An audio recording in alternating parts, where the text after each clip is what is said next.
child in Valorant has heard the tale before about the cursed mummy boy who felt his heart no more. So sad and lorn, the helpless lad, Amumu was his name. He ventured out to find a friend and learn about his bane.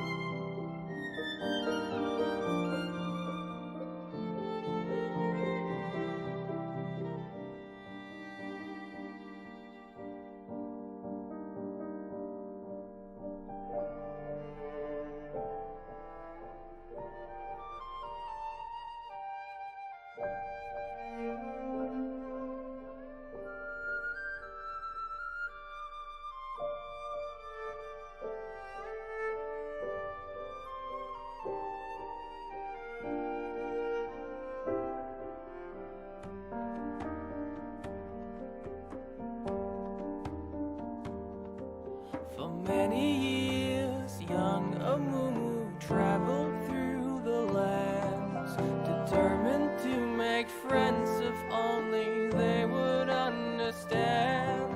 But even when Amumu stood upon the ledge of home, his hope would disappoint him and he would remain alone. But then the curse began to whisper in his ear. It would confirm what was Amumu's biggest fear. It pledged that never shall someone become his friend. It pledged that he shall be alone until his end. Sorrow and despair became too much to bear.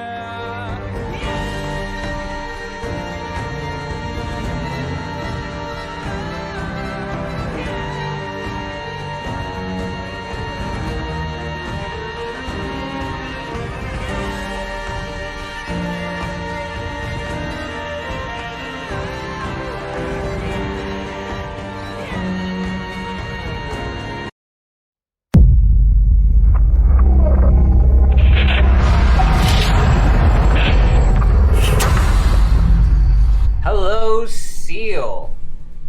We are here with another finals match. My name is Dixon Kranz. I will be doing play-by-play for you, and with me tonight is Aileron Roll. What's up, guys? And we are going to be getting right into the draft here right quick. In this match between the Dirty Cheese and Sentinels, what are you thinking about moving into the draft phase here, Aileron Roll? This is going to be an epic finals. I mean, this is the time that we were like waiting for. Sentinels, Dirty Cheese, the two Titans going head to head. This is going to be so epic. I'm really excited about this one. Yeah, it's going to be interesting to see how both of these teams approach the draft phase, as we know that the Dirty Cheese tends to play through their bot lane, tends to try to get dirty band-aids going. We'll have to see how, Sentinels. We'll have to see how the Dirty Cheese actually responds to that in the draft phase, whether they're going to target ban out that bottom lane or whether they're going to go for the really consistent mid laner and minor threat. Yeah, we see a couple of different bands that they're going for the Dirty Cheese. We got the Cassiopeia and the new Warwick. Kind of interesting bands coming out. So, just for reference, the Sentinels are losing first three bands because they are using a sub for their mid lane. So you'll probably see a whole bunch of non-bans on there, but the Dirty Cheese doesn't. So, just a point of clarification for that. Yes, we do see the Dirty Cheese actually taking a couple of mid lane bans towards that Cassiopeia and Veigar against Sentinels, trying to punish that mid laner that they have brought in, and then a Centipede comes out. Yes, the Centipede is actually going to be really big for Sentinels, but they have two power picks of their own with the Nautilus and the Ornn, the Hammer Baby time. Just what a retort. You pick the strongest bottom laner, support, or ADC in the game. We're going to pick the two strongest tanks looked fight. Yeah, very good, very heavy engage. You know, Ornn with the press R to win button, and then Nanalis with a really good engage. And then for Sentinels, they're going to counterpick that with the Braum. So there's probably going to be and the set. Let's go for dive bombs. The only pick that you can really pick into Ornn right now, presently, is set to try to have an advantage in that lane, have a chance of winning that. Braum is going to be really strong to block the Nautilus engage here and keep that Senna, which we now know is AD carry, very safe. Let's see what the Dirty Cheese's last pick here is. And don't forget that also the Braum shield can actually counteract the Braum shield can counteract the Ornn's ultimate, so that's kind of an important thing to remember if it's played properly.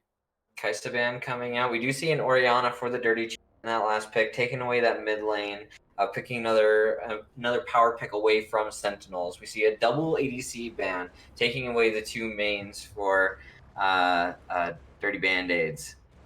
Kind of interesting bans for the Kai'Sa and Caitlyn. Probably disenfranchising the long range poke of them, but they do have another engage on the Dirty Cheese with the Zac, possibly. Zac is his main, and it has served him well throughout this season as they do slam down the Zac. That's going to be a super power pick. We have 3 tanks and an Orianna.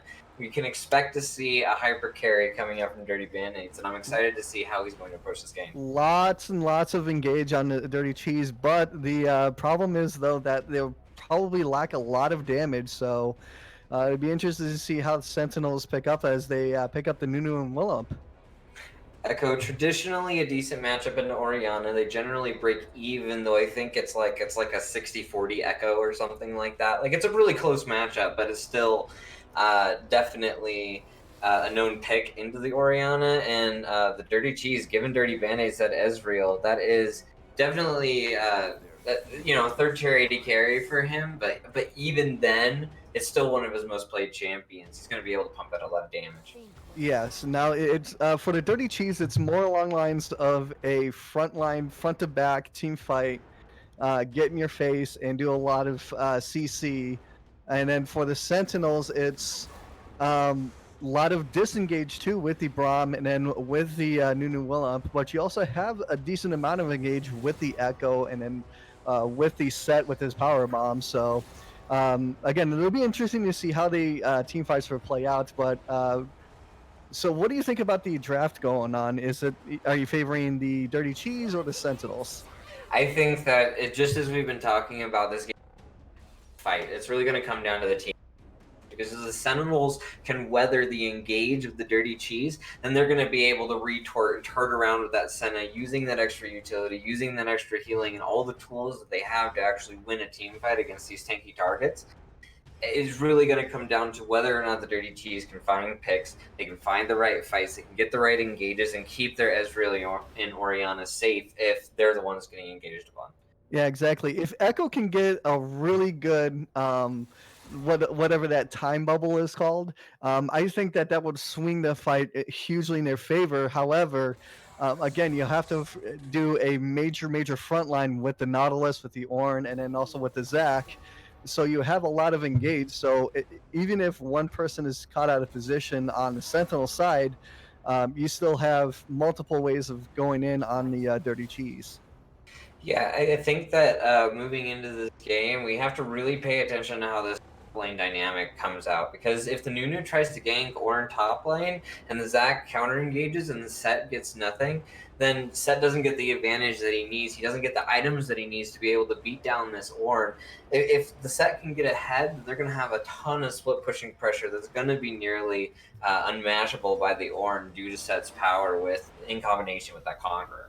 Yeah, exactly. Like, if Sentinels, if they fall behind just a little bit, I think the Dirty Cheese will just flat out outskate them again with the front line, with the Ornn, with the Nautilus, with the Zac. And you also would see, like, Senna not pumping out a whole lot of damage. You'll see Nunu not even trying to engage because you have this big, huge front line. So. Yeah, this game is just going to be super fight heavy, and it's going to be very much decided by the mid game more so than any other phase. I think we're gonna see one team pull ahead once these dragons get decided upon, and El Dragon starts to get threatened. We're gonna see a lot of fighting around Dragon Pit, I think, and we might even see some fights around Rift Herald with Nunu being so strong in the early game. All right, guys. People in the chat, who are you going to be voting for? For the Dirty Cheese, or are you going to be voting for the Sentinels? Go into the chat right now and vote for it with hashtag Dirty Cheese or hashtag Sentinels. But as we are getting ready to go to the game, what do you have your last thoughts about the comp for Dirty Cheese or Sentinels? I think that the Senna is very interesting. I'm worried that the Senna on Duvaranga isn't going to provide the amount of DPS that this composition needs to be able to hang in these team fights. So I think that we're really going to need to see how much utility and healing that Senna can actually pump out during these team fights. I think that Duvaranga has actually got a much more important role than we've really touched on so far in the draft. Oh yeah, definitely. He needs to really, step up for this team, because if he doesn't pump enough damage, if he falls behind, it's just like shooting pellets at a wall. It's not going to do anything. So And the attack speed is so low. It's definitely not a concern with an Ezreal, but we will have to see. I'm actually super interested to see how this new Zac dynamic plays out, because Zac is really a champion that wants to engage early ganks and take early fights around Dragon, just the same as Nunu. So it could be pretty explosive if we see these two constantly getting into each other's jungle. yeah, exactly. I mean, again, really big, beefy front line for the Dirty Cheese, and then a essentially a pick comp for the Sentinels, or I'm sorry, the it was Sentinels, wasn't? Yeah, it's Sentinels. I'm getting my teams mixed up here, but Mhm. um, you don't have much of a front line there. I mean, sort of, kind of with the set, with the Nunu, with the Braum, but you also have like a whole lot of get in there and try to deal as much damage. And what I'm concerned about their team comp is that how are you going to get through that very, very big, beefy front line? Because if you kill the Orianna, you kill the Ezreal, you pretty much just won the team fight. And I think as we boil it down, it really seems to come down to the Sentinels need to get an early lead for their front line to be tanky enough to hang in these fights. They need more items to be able to match up. So they need to get some early tempo and see what they can do to get some gold on these carries just so that they can survive the mid game, really. Yeah, especially if you have to, for Sentinels, you have to funnel a lot of the gold to the Echo and the Senna, or this comp just kind of doesn't do much. Although you can have like sort of a front line for set, but I worry about engage, because again, the Dirty Cheese has a lot of engage on their side. And we are finally about to load into game here. The delay is over. We are about to start the finals. Anybody who has any last votes, make sure to throw them in the chat. Who are you voting for, Dirty Cheese or Sentinels in this game? I don't want to seem biased. I think that Dirty Cheese has a better draft this game. That's about as far as I'll go with that. Yeah, I mean, personally, I've played with Amo, I've played with Minor Threat, and I'm gonna be the biased one, and I'm going to go with Dirty Cheese. I think they have the better team comp in this position. Not that the Sentinels have a bad team comp. It's just that you can make a lot of mistakes on the Dirty Cheese's team comp, and it will Still, it'll pay off in the end. right. They just need to get an early game advantage. I want to see them come after them. I want to see Sentinels come after the Dirty Cheese. I want to see what kind of explosive early game we can really have here, because it could be a really fun game. Oh yes, I am looking forward to this one. All right. So,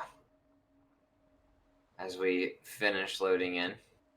Yep, at 0 seconds. 1, 2, 3 seconds. All right, make sure to skip forward all the way as far as you can. 10. All I right, am synced up. and here we go. This is it, the finals for the Freljord division between Dirty Cheese and the Sentinels. Yeah, and I think right off the bat we have to look at starting items because we do see the Senna Braum running sickle on the Senna. That means the Braum is going to be going after the farm himself until Senna gets the complete upgrade on her item. That's actually going to make a huge vision differential as well. Oh yes, I mean, interesting to see if they're gonna do the drop the yellow trinket, then go back and do the. Well, looks like they're gonna do that. The strategy for that is drop your yellow trinkets onto a bush that you think that the enemy might be going towards, and then back and get a sweeper, so you have even more vision score, like 2 vision score, like right off the bat. And it's interesting. We see them. We see Sentinels sort of clump up where he runs a much more traditional sort of 5-man spread to defend all the ramps. Yeah, it's so. I was trying to see if they would if the Dirty Cheese would go for a level 1, because their level 1 is actually pretty darn good with the Nautilus, and then with the Ezreal, and even so much as like the Zac, where he can like start E and then just go in and try to deal as much CC as possible. Thus, the lane phase begins. I'm gonna see kind of a standard start for the junglers. Zac is going in for chickens. Ooh, and level 2 gang coming down bottom. So we see the Nunu coming in with a snowball.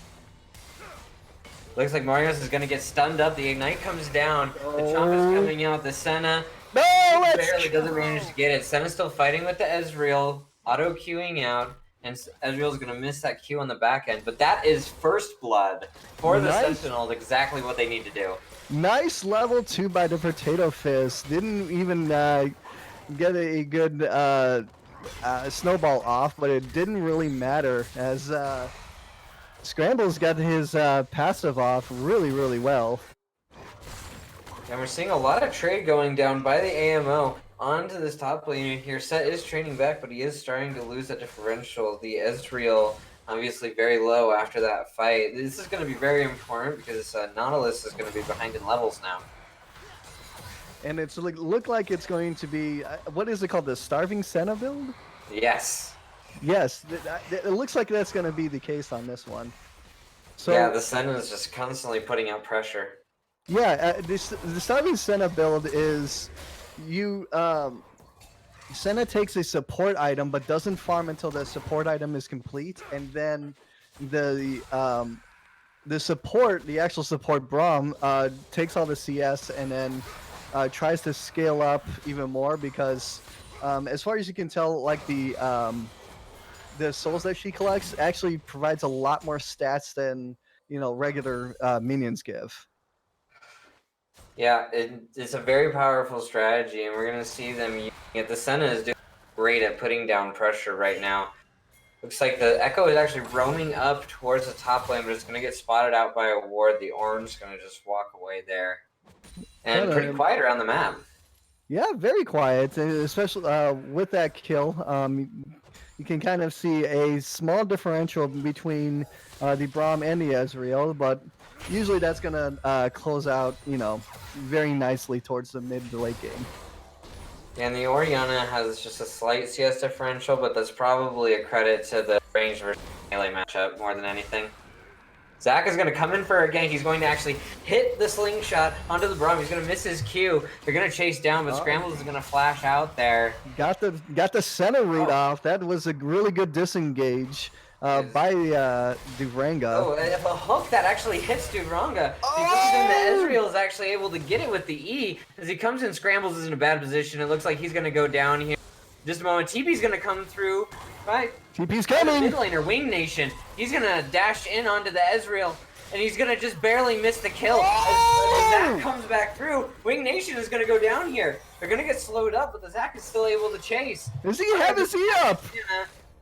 And then Nunu just comes to bodyguard, and what a play by the Dirty Cheese there. What a crazy play. Sax Mario's getting that dirty hook through minions. That was insane. I didn't even see it at first. It took me a whole second to register that it even... Yeah, like, as soon as that minion died, he then activated his hook, which technically like goes through a minion, which was actually really good heads-up play by Sax Mario. So props to them. Yeah, and getting that bottom lane ahead early is so important for this squad in particular. Dirty Band-Aids being a solid 80% of their kill participation. Definitely, and we see everything kind of going back to normal. We got Zach on. Looks like they're going to be starting a very early dragon at just shy of 6 minutes. Doesn't look like there's any vision down there. We do see a trade going off in the top lane by the directed camera, but it looks like Nunu's just going to take this. Zach jumps in. The Zach is able to steal away the dragon. He goes in. Cheese Nubs. The shockwave. Having the game of his life. The Sentinel's going to come and help chase down. He's going to die for it. But that is a dragon down for the Dirty Cheese. Great play by Cheese Nub with the steal. Cheese Nub with the clutch steal there. Way to get a good heads up play. You saw the Orianna try to collapse onto him with the Zac there. Didn't have much vision on it, but that was a really great heads up play by Cheese Nubs and Minor Threat. Yeah, amazing turnaround. That was exactly what the Dirty Cheese needed. They need to get these early dragons so that they can get the stat buffs, because all they're doing is scaling. And as you can see, like the bottom lane is now kind of going towards the way of Ezreal with 36 CS over 20. Does have a kill up in his belt, but the Braum does have 2 kills under his belt as well. So it'll be interesting to see how this lane plays out. Braum with double buffs. It's exactly what you want. Also interesting to note that Set went Sheen first item. That's kind of interesting considering that you're up against someone like a Ornn, which I would presume that you would have to go Phage first item. Well, I think that it's interesting in how you approach the matchup, because if you're saying I'm going to burst and fight him before he gets armor, then Sheen is 100% the right choice. Okay, fair enough. Because of the auto attack.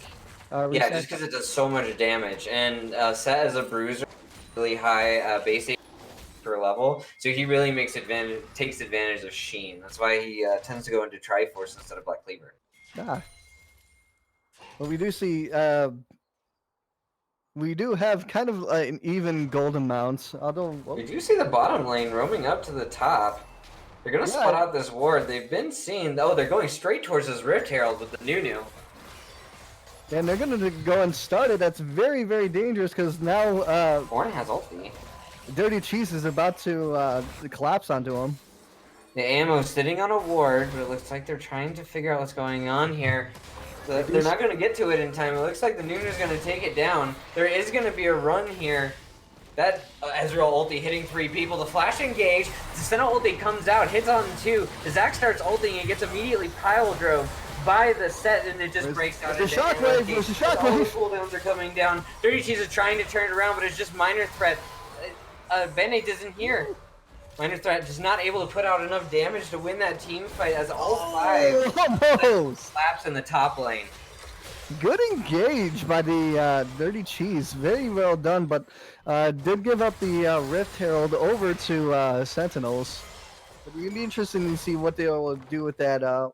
They want to go either. Ammo getting engaged upon. The Echo's going to come up and over the wall, and he's just Ranga puts down some good pressure down onto Minor Threat. The bubble's going to come out. Echo's going to go for this. Minor Threat's kiting around. The Echo ulti comes back. He's just able to get back like 5 mana on him after he uses that ulti. Just barely able to get out. So close yet so far. I think Amo had the right idea, but didn't have a good enough execution to really turn that fight around. Although he has like really, he would have, you know, if he was a little bit more taken, I think he would have gotten that kill. Well, great play on Wing Nation to see him over the wall and know that his champion could do that. That was a really great turnaround, getting him some very necessary early game gold. Yeah, and very clutch parallel convergence onto Wing Nation to kind of get himself back up to safety. Yeah, that bubble was like immediately when it came down, we knew that they were gonna dive, and I wasn't sure what was gonna happen there. We're just gonna see the junglers are gonna rotate to some buffs. Potato Fist gonna clear this top side. That dragon is going to spawn here shortly. You need to advance this vision line. Dirty Band-Aids and Mario's going for it right now. Manrios, sorry. They don't have much of a vision line here. I think they There you go. Yeah, I think the Dirty Cheese needs to really set up a really good defensive ward line. Right now, they only have a couple pink wards up onto the Dragon Pit and then also onto that lane brush. So not really much as far as vision is concerned. A little bit of a trade coming down on the scrambles. The Echo is here. He's going to go down on Saxman. All the cooldowns are going to come down. He's going to flash away. The ulti coming out, but not enough. As Ignite is able to take down Saxman. Duvranga going to chase him a little bit here. Cheese Nub's coming in with a slingshot, trying to get a re-engage, but Duvranga's just chasing him down. Dirty Band-Aids is going to take the 1v1, but Duvranga's just going to disengage the trade with that Glacial Augment. And away we go. Had the right idea, but the wrong execution. Cheese Nub's engaging way too late onto that fight. And it ends up being 1-for-0 onto Sentinels, which they'll also get a dragon in place. Yep, that's not the stat line on Fire Dragon is not anything to scoff at, especially when it's the only one that's going to spawn. We're going to see an Ocean coming up right after.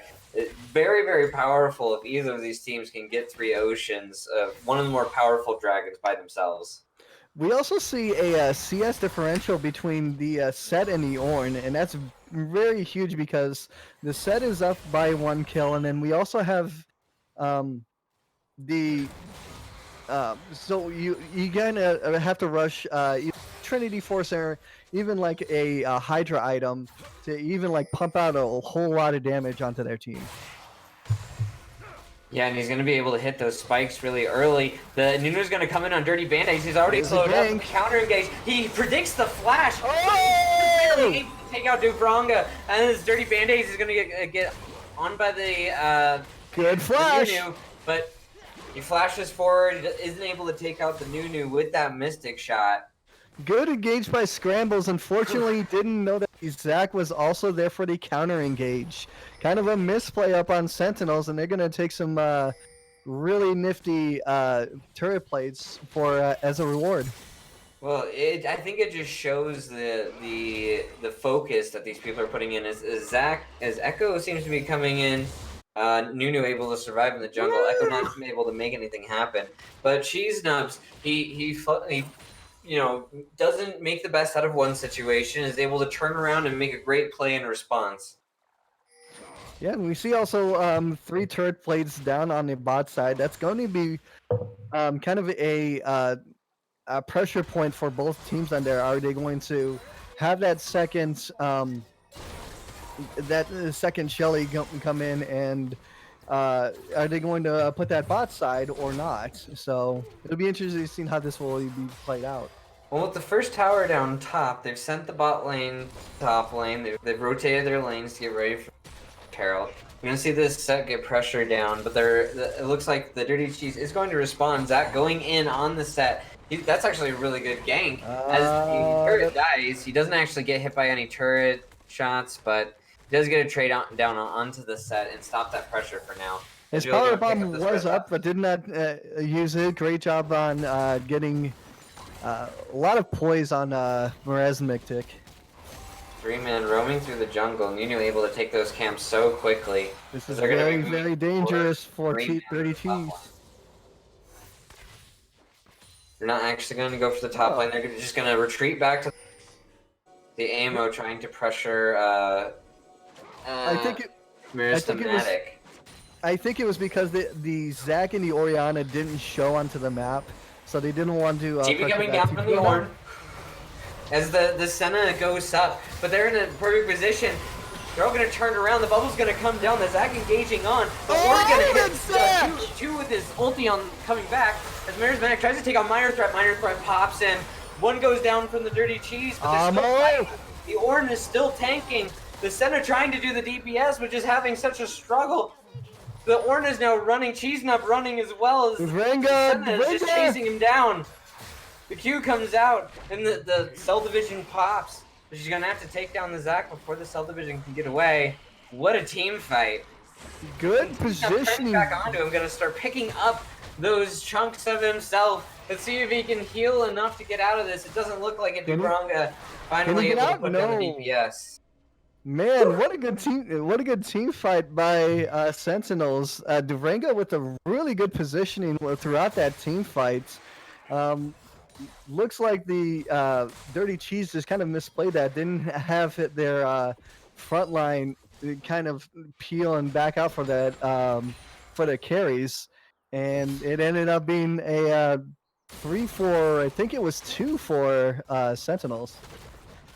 Yeah, they certainly are living up to what we said. Fights in mid are crazy. They're certainly making me work for it. Now they have to really be careful about this Echo. He's now 3-0-4. All completed his Hextech item. Now working on, I believe that's Luden's Echo for second item. We are able to bully them off of the Rift Herald as they start to move to the Dragon. It seems like we're really close to another team fight happening here as the AMO helps to push in this mid lane. They're going to try and get vision control around this Dragon, regrouping around this choke, but the Sentinels just have complete ward control here as the AMO starts to walk in. He's going to contest the ward, and that's going to start off this fight. Got in position. Nunu goes in, but the Zac's going to counter-engage onto the tanks. 4-man ulti from Ezreal as the ulti comes out in the back lane from the Zac. She's not able to smite and take down the Nunu as he fights. That's Cell Division. Fights happening in the back line, and the hook comes down onto the Winged Nation, but he's not able to get finished. As the fight's still going, Scramble jumps in. He manages to hit Sexman. Kind of a disjointed fight. Wow. Whew. Ezreal's still poking back onto them. The Orianna able to get some damage too. Readjust. Actually able to get that kill. Getting the shutdown. They're going to chase down. Still hitting these Qs is the Ezreal. They should have backed a long time ago onto that fight. Although there was a really disjointed team fight by the Dirty Cheese. The Sentinels did really had a really good engage, but unfortunately they stayed a little bit too long near that blue buff. And it goes for a 1-for-1 for kind of tied for both teams. And the Ezreal not even having to use flash that fight. Neither of the supporters. They just kept pinging back onto the enemy team, just slowly getting advantage. I don't know. It was definitely in Sentinel's favor still, but no Dragon went down, and Band-Aids is starting to put out damage. Yeah, and it's also to note that he is very close to Mira mana. He's got 500 out of 750 mana that he can possibly possess. But he's also going for a Trinity Force. Kind of an interesting build, but it's actually a really good build for Ezreal now. The fight is still around this bottom lane as we see Vision Wars going down, pressuring. They're trying to get priority in these lanes so that they can go and actually contest this Vision. But so much tank on both sides is just able to hold the wave. They can't really get an advantage on the wave enough. Echo Bubble coming down. The Zac actually counter-engaging in. Scramble's getting jumped on. She's not taking so much damage in return, though. The Senna ulti going to come down, hit 2, and give 3 a shield. As Dirty Band-Aid is just DPSing down. Here comes the Nunu. He knocks up 2. The flash ulti onto Orianna only hits 1. As the Ornn's able to knock up a few, but the Nunu's still on top of the Ezreal. The Facemaker doing damage, but they're getting chased down now. The Zac's down, and Minor Threat just starting to push out damage. Looks like the fight's going to be over, but the Ezreal getting taken down, but taken out in response. And it looks like it's going to be Sentinel's victory in that team fight. They're going to pick up the Dragon. That Ezreal ulti was huge for turning down that fight. Again, Sentinels kind of staying way too far ahead. So they were really being punished by this Dirty Cheese with that really, really great Ezreal ult by Dirty Band-Aids. Yeah, they're fighting all the time. It seems like every time that there's a situation brewing, there's a Zac jumping in on them, and there's going to be an aggressive move by the Echo. He has the ulti. He's not able to take down Minor Threat, but he's got that safety net. It's going to be a lot of damage moving into this Baron fight. In the flash, the Q going to jump back to his ulti, and the assassination by Winged Nation onto Minor Threat. That's huge. Woo! Wing Nation bringing out all the stops. That was nice by Wing Nation. It kind of started out kind of questionable because there was 3 people there. And you were like, oh, what is he going to be doing? But then he just turns on the juice. Starting to get chased down a little bit. Wing Nation going to do a lot of damage. Kind of doing a lot of damage as well. He is just tanking enough to walk out there. But just huge. Like, if we're making a highlight reel, put that one on there. Oh, definitely. That one was insane. Holy. They are probably going to be banning Echo. Back to the game. Okay, so Set managed to take the bottom lane off of that tower. They went and got the Scuttle Crab in response. They've got control over the Baron area. They've got priority bottom lane. They're going to be taking some backs to actually use that gold that they just got on the Echo. What is their next rotation? That would be a good question. I would say they would have to go for that mid lane turret. It is very, very low, but it does open them up to a lot of different avenues. They could pressure Baron with it. They could also get a very, very easy dragon off of that as well. So I'd say they would have to kind of play for mid turret. This mid turret is about to go down, but we do see the slingshot coming out, the bubble dissuading it. Zac not actually going in. And he's going to start to try to charge in on the Ezreal. The new ball is coming through. He actually interrupts that slingshot with the Braum ulti, but so much CC coming down onto the Echo. He's just not able to get it. The Nunu tanking as Potatoes is actually able to get the final hit. Devranga putting out so much DPS onto that Nautilus, and Dirty Bandage is not able to turn it. Wing Nation does not care about your CC. He will go in and he will wreak havoc on this team. He is absolutely a monster at 507. Got 12 stacks. And Minor Threat having to contest his own blue buff now. They have to get some tempo. So what is the best way for Dirty Cheese to turn this around and close this about 4K gold gap that they got going now? Ooh, Ezreal coming in. Oh, he's surrounded on all sides. Is that going to come in? But he's actually by the set and coming in on all of them. The Orianna going to pull 2 over tower, but they just all flash and get the pick for free onto Dirty Band-Aids. What a huge play by the set there. And the great snowball by Nunu. The Ezreal arcane shifted right into the snowball.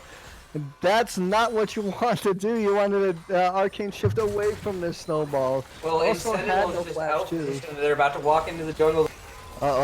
Second pull. We're gonna see a knockup on the 2 of them, and the Echo is coming from the back, getting the huge bubble. He's gonna jump back. He's gonna get the last hit on the Minor Threat. He's gonna die for it. That's such a huge pick with Baron up. Let's see if they can punish off of it. Got the shutdown go, but what a flank by Wing Nation. This guy is a monster this game. Just holy crap, what can you do when you're allowed gold on Echo? There is not much you can do. It's apparently this dragon about to come up. It's going to be another ocean. The dragon of the game. Are we going to see all of the vision control on Sentinel's side here, even pushing up into the Dragon Pit, into the Baron Pit? You can really feel the tempo of the game through the vision lines that are being drawn. Yeah, it looks like they're going to, they have a really good setup for Sentinels, but it will be interesting to see what they will do as far as denying vision for the Dirty Cheese. And it looks like they're going to probably set up.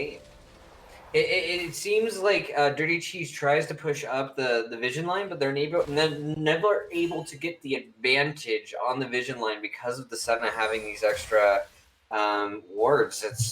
It's really hard.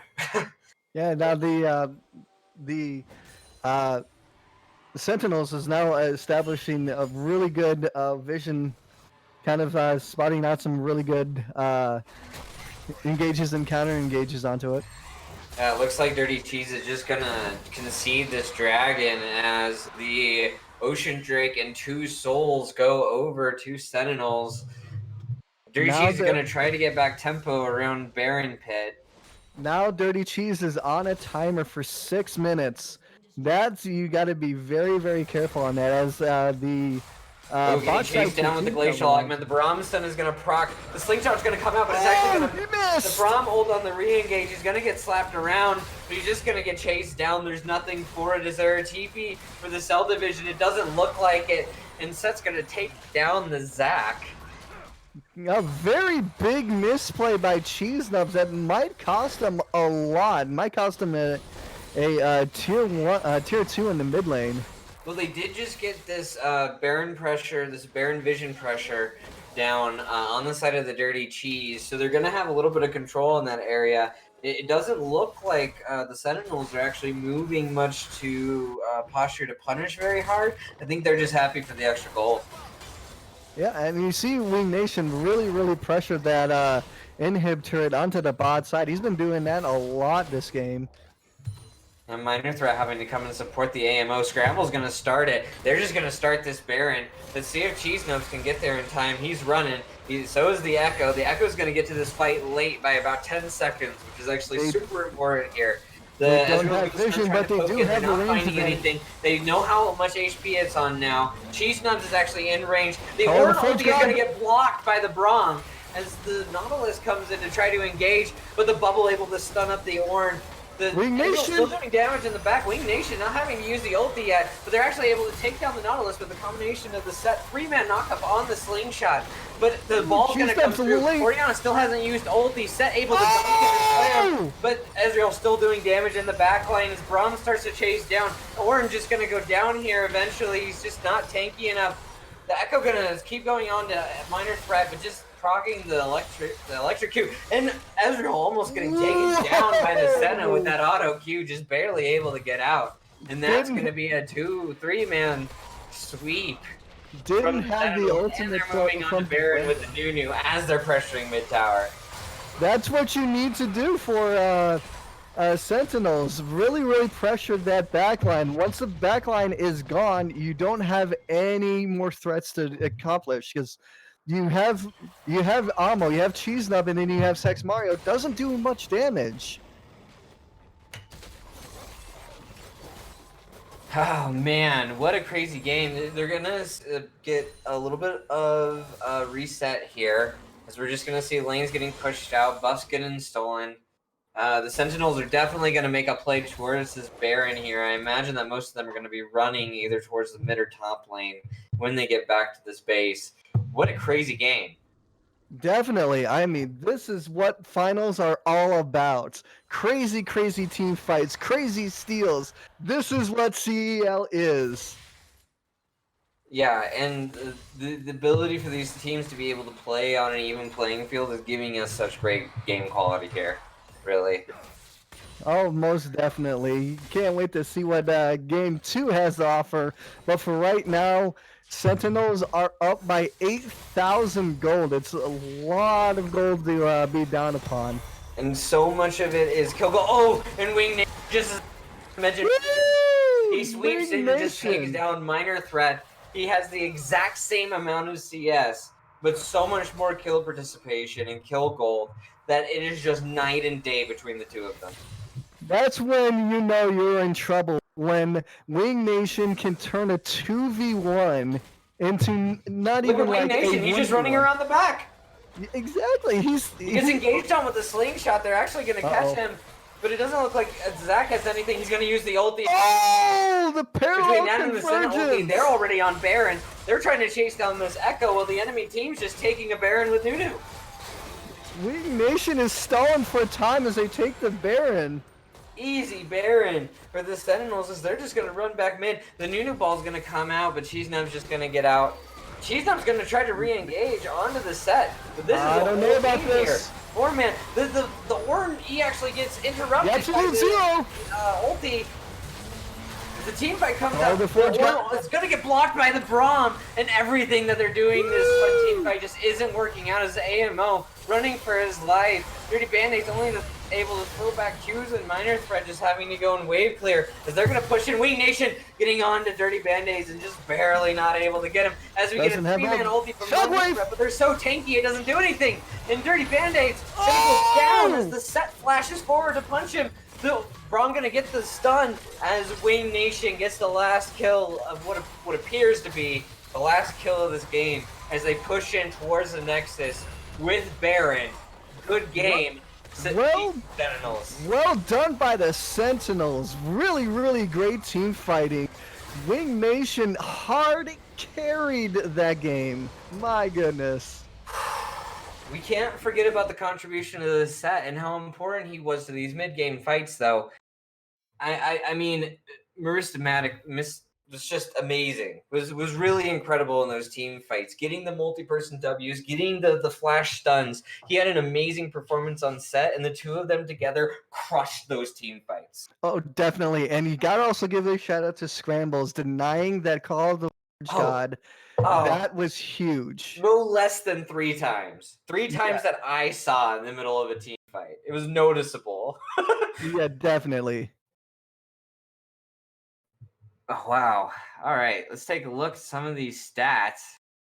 32k damage on the Senna, but the Echo only had 20k? How much Yikes. healing did she do? Probably a lot. I mean, What is damage healed? She healed 15k. The Echo healed 11k. Holy Yeah, crap! They're like getting Zac numbers on healing while also doing. But just what a great performance by Sentinels. Just all around, everyone on their team that needed to performed when they needed to. I don't have a better way to explain that. It's really incredible. yeah, props to them. They performed really well with their team fighting. I think Dirty Cheese, they were kind of mismatched. They were kind of separated with that team fight. With like team fights in general, didn't really use their front line to their advantage, and just got hard smashed by Wing Nation. That was an amazing performance by him. Well, we talked about before the game how the Sentinels needed to get ahead in the early game line, and they just executed to what their comp needed exactly. I don't even think that it is a discredit to Dirty Cheese how the team fights ended up playing out. The Sentinels just kind of cornered them with this draft, and they found this really nice angle, and they had the execution to deliver on it. Definitely. Wow. What an amazing game. Okay, well, we are going to be rolling right into game 2 here in just a couple of minutes while they get the game lobby set up. We're going to take a very, very short break. And we'll be back here in just a couple of minutes. Thank you guys for watching. I hope you stick around. Thanks, guys.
All Hi, right, guys.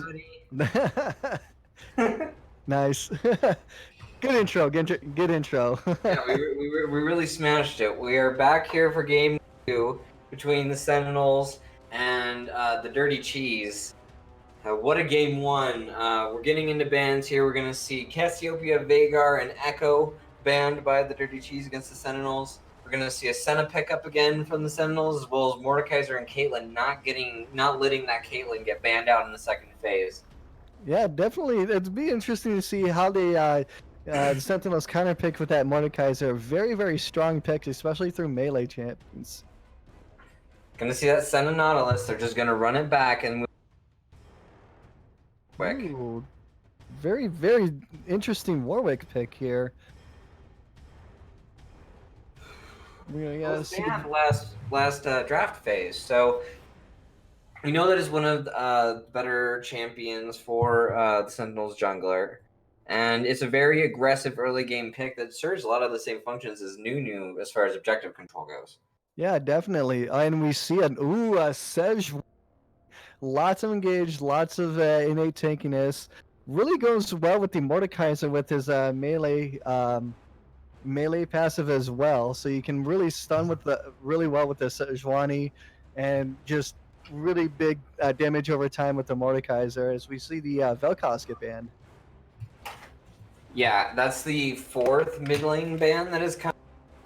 And just to Leona is going to come out as a very good ban in the current meta, and Nico. So that's 5 mid lane bans thrown towards Sentinel's mid laner. As we look at the Dirty Cheese's composition, what they've set up now, Mordekaiser, Caitlyn, Sejuani provides them much more of a standard front line, and Caitlyn's going to provide them a lot of that straight up DPS that they need, I think, to sustain these fights. They also are really good with a pick comp too, because you have the Sejuani ult, you have a Mordekaiser ult, you also have the Mordekaiser E. So it'd be interesting to see if they continue with that pick comp. On Sentinels, it is kind of a pick / team fight comp as well, with the Senna E, Nautilus Hook, you have the Warwick Suppress, you have a lot of CC on their side. Yeah, we're gonna see what this pick comes out as. A Swain. Ooh, very interesting pick. I would assume that's a support. I would assume that too. It could also go to mid lane as well, although he doesn't have a history of playing Swain mid lane. He would be a really good support pick as well. Really good engage. Really good. Definitely not something I expected. A lot of AP on the Dirty game. Set getting picked up again. It's a strong pick into Mordekaiser. Yeah, exactly. He could really scrap 1v1 against the Mordekaiser, but he'll have to be very close. Ooh. A very good counter pick to the Mordekaiser and the Sejuani. Syndra. Holy crap. Lot of engagement. What do you even do with that? That is a good question. I mean, if you're a Mordekaiser, you're like, okay, who do I even ult? Because you have, a Set who can 1v1 you. You have a Silas that can, if he gets ahead, really burst you down. So you're there 1v1ing him when you're not doing anything. Warwick can actually heal so much from the Mordekaiser, and the only one I would actually think of is someone like Senna. But even then, you have to contest with the Set, with the Warwick, and even with the Silas. Okay. So here's my theory. Okay. Right? The Dirty Cheese needs to play their AP heavy comp completely defensively. Yes. You just pressure vision. Advance your vision line. You don't have to do anything to win this game. They have to get ahead to win. You also have free vision with the Swain, and right. So you have to really, really play around that. Right, like you want to be kiting back in all of these fights. You don't want the Silas to grab a Mordekaiser and then Mordekaiser ulti your Caitlyn. Yeah.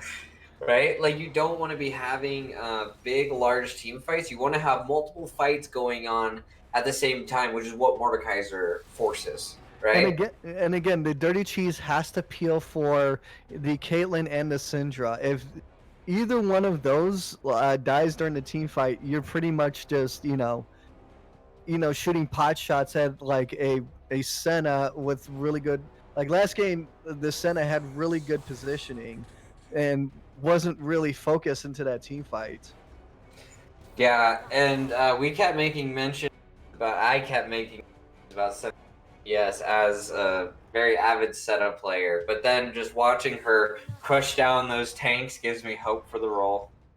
And to be honest, I was very very quiet about that Senna pick, mainly because Senna is good for a very good utility. You have a healing hunter Q. You have a lot of um, utility onto her E. Her W, it kind of has a quote unquote escape tool if you don't have a really good ability to kind of deny her that.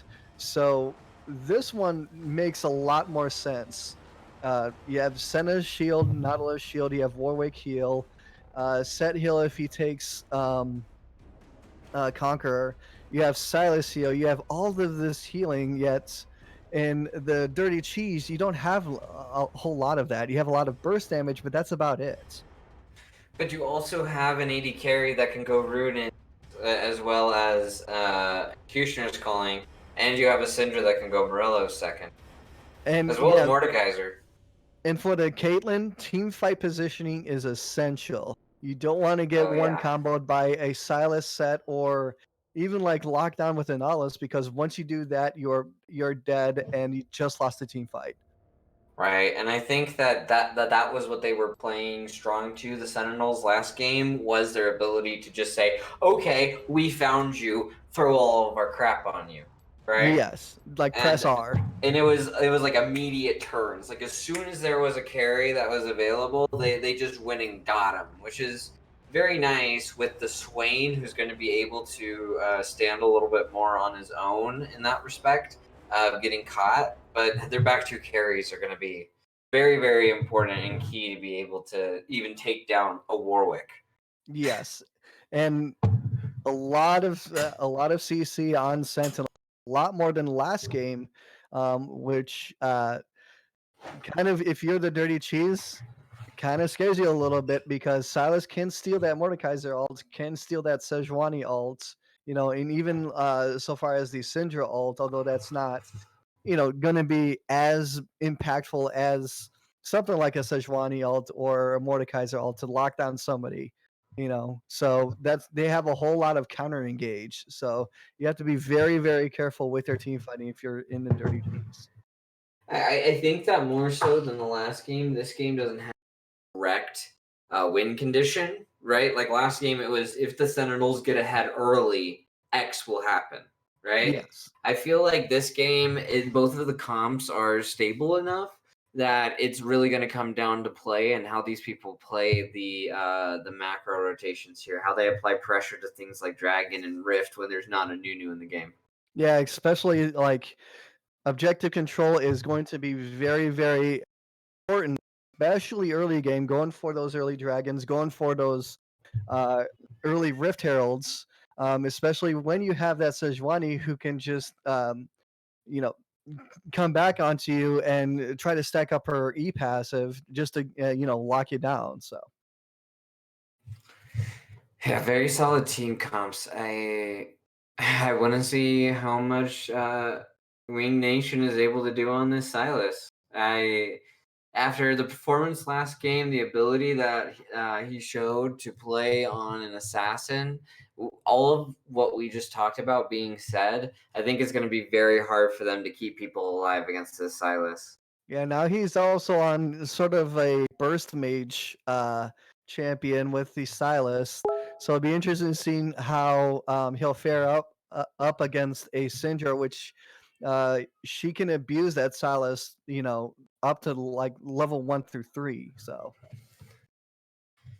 Yeah, I'm in insofar as early game matters. I think this game's just going to come down to team fights in the mid game again. It's just like the way that these two teams were coming after each other last game, even from behind. The Dirty Cheese was engaging fights, trying to take fights, being aggressive, trying to find openings.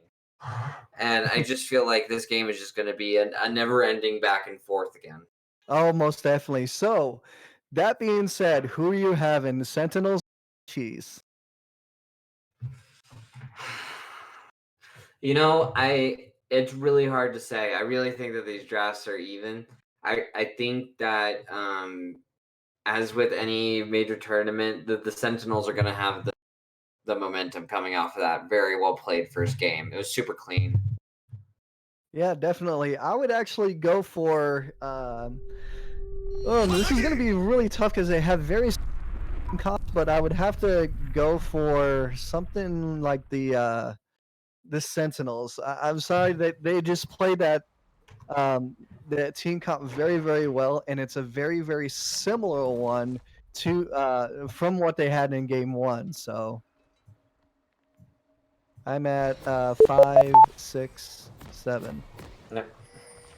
Skip forward. Yep.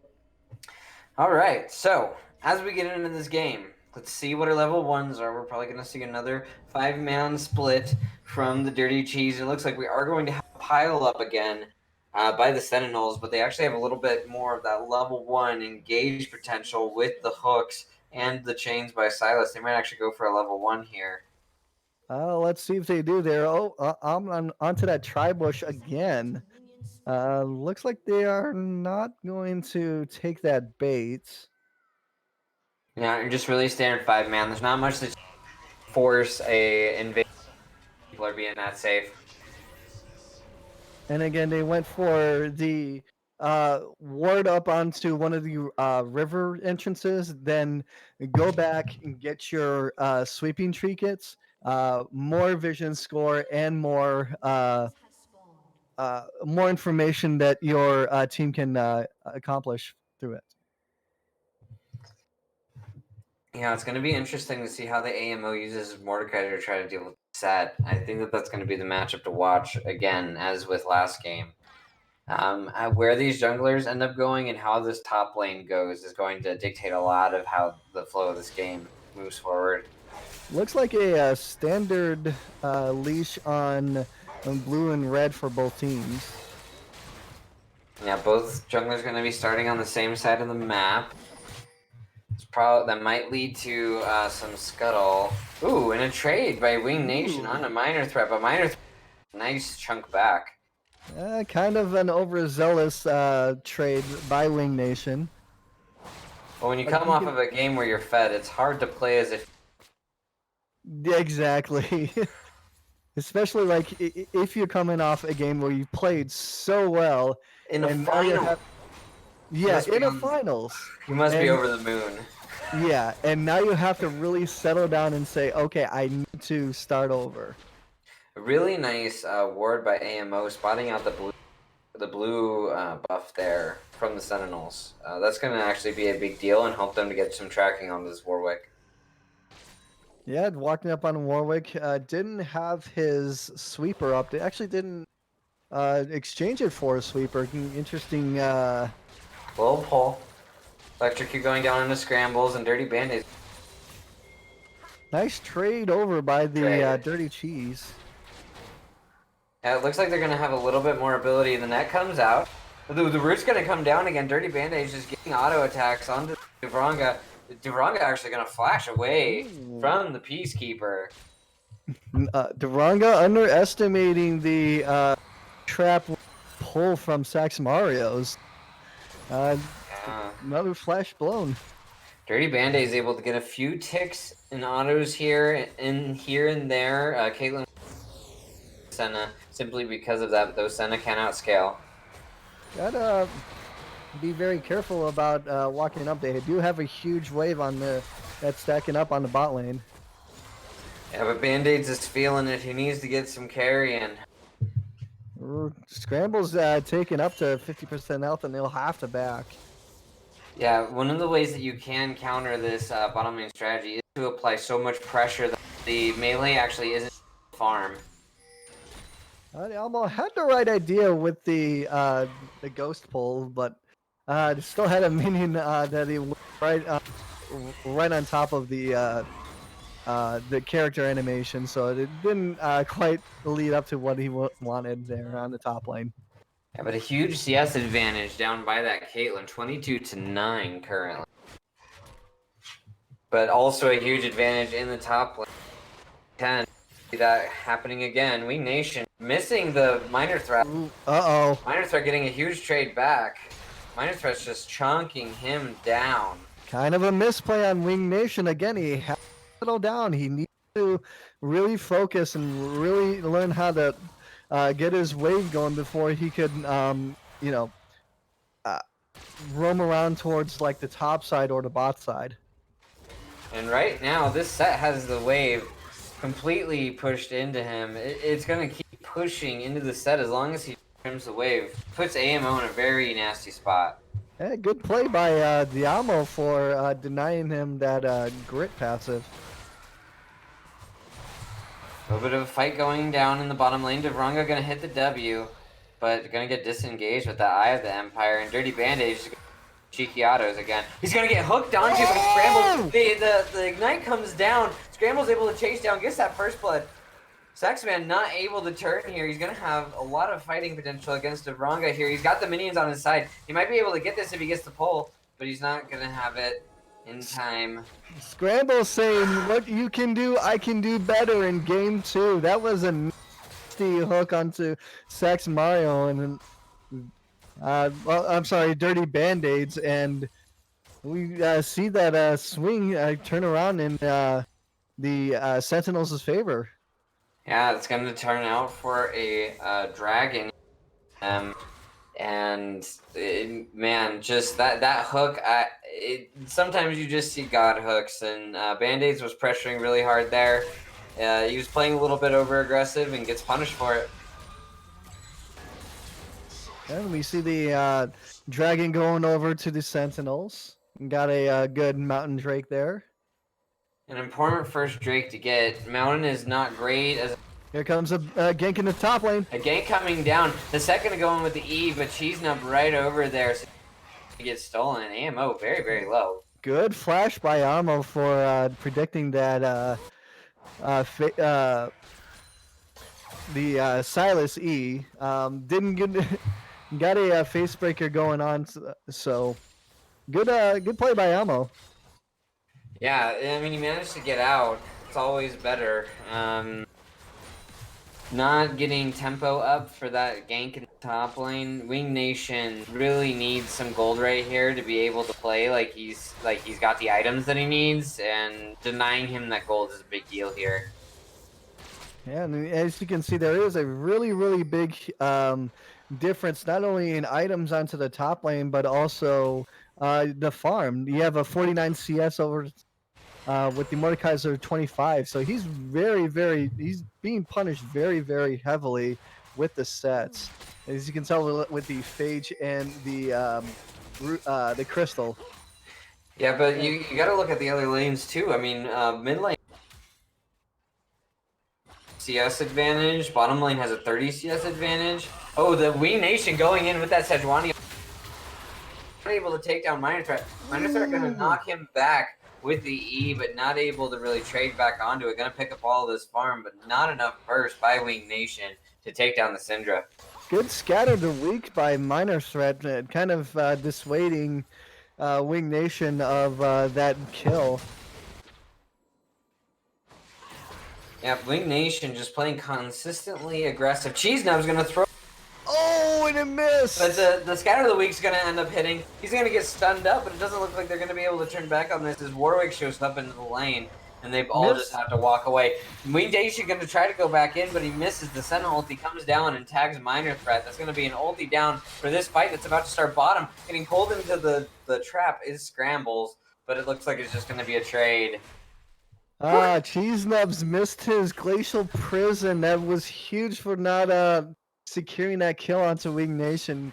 And then the Sentinels trying to be overzealous onto that. And in turn, you know, the Dirty Cheese also got overzealous. So you do have a small kerfuffle in the bot lane.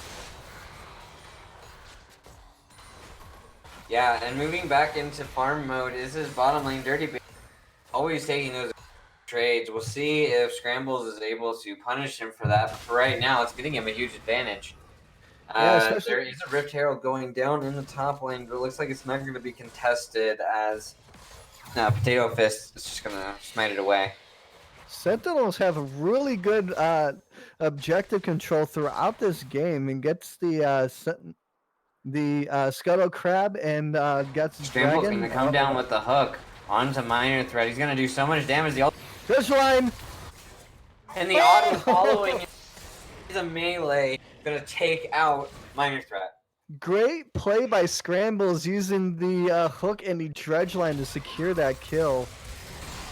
Wing Nation has really good follow-up onto that. Yeah, Wing Nation has never been afraid to flash forward. I really think that he has been on top of every engage. A trade going down by getting a little bit of damage down onto the Caitlyn, but missing the W. The Rift Herald is going to come down to the mid lane, but it's not going to take out the tower. It's going to take off a couple of plates, though. Cheese Nub's here to defend. Decides a hold of Glacial Prison. That's a good play by Cheese Nub because Syndra was just about to go down, recalled to get her last chapter. See this top lane still playing out. AMO still hold his ground a little bit. His HP is still staying relatively stagnant as he gets these minions, but it's been a rough lane.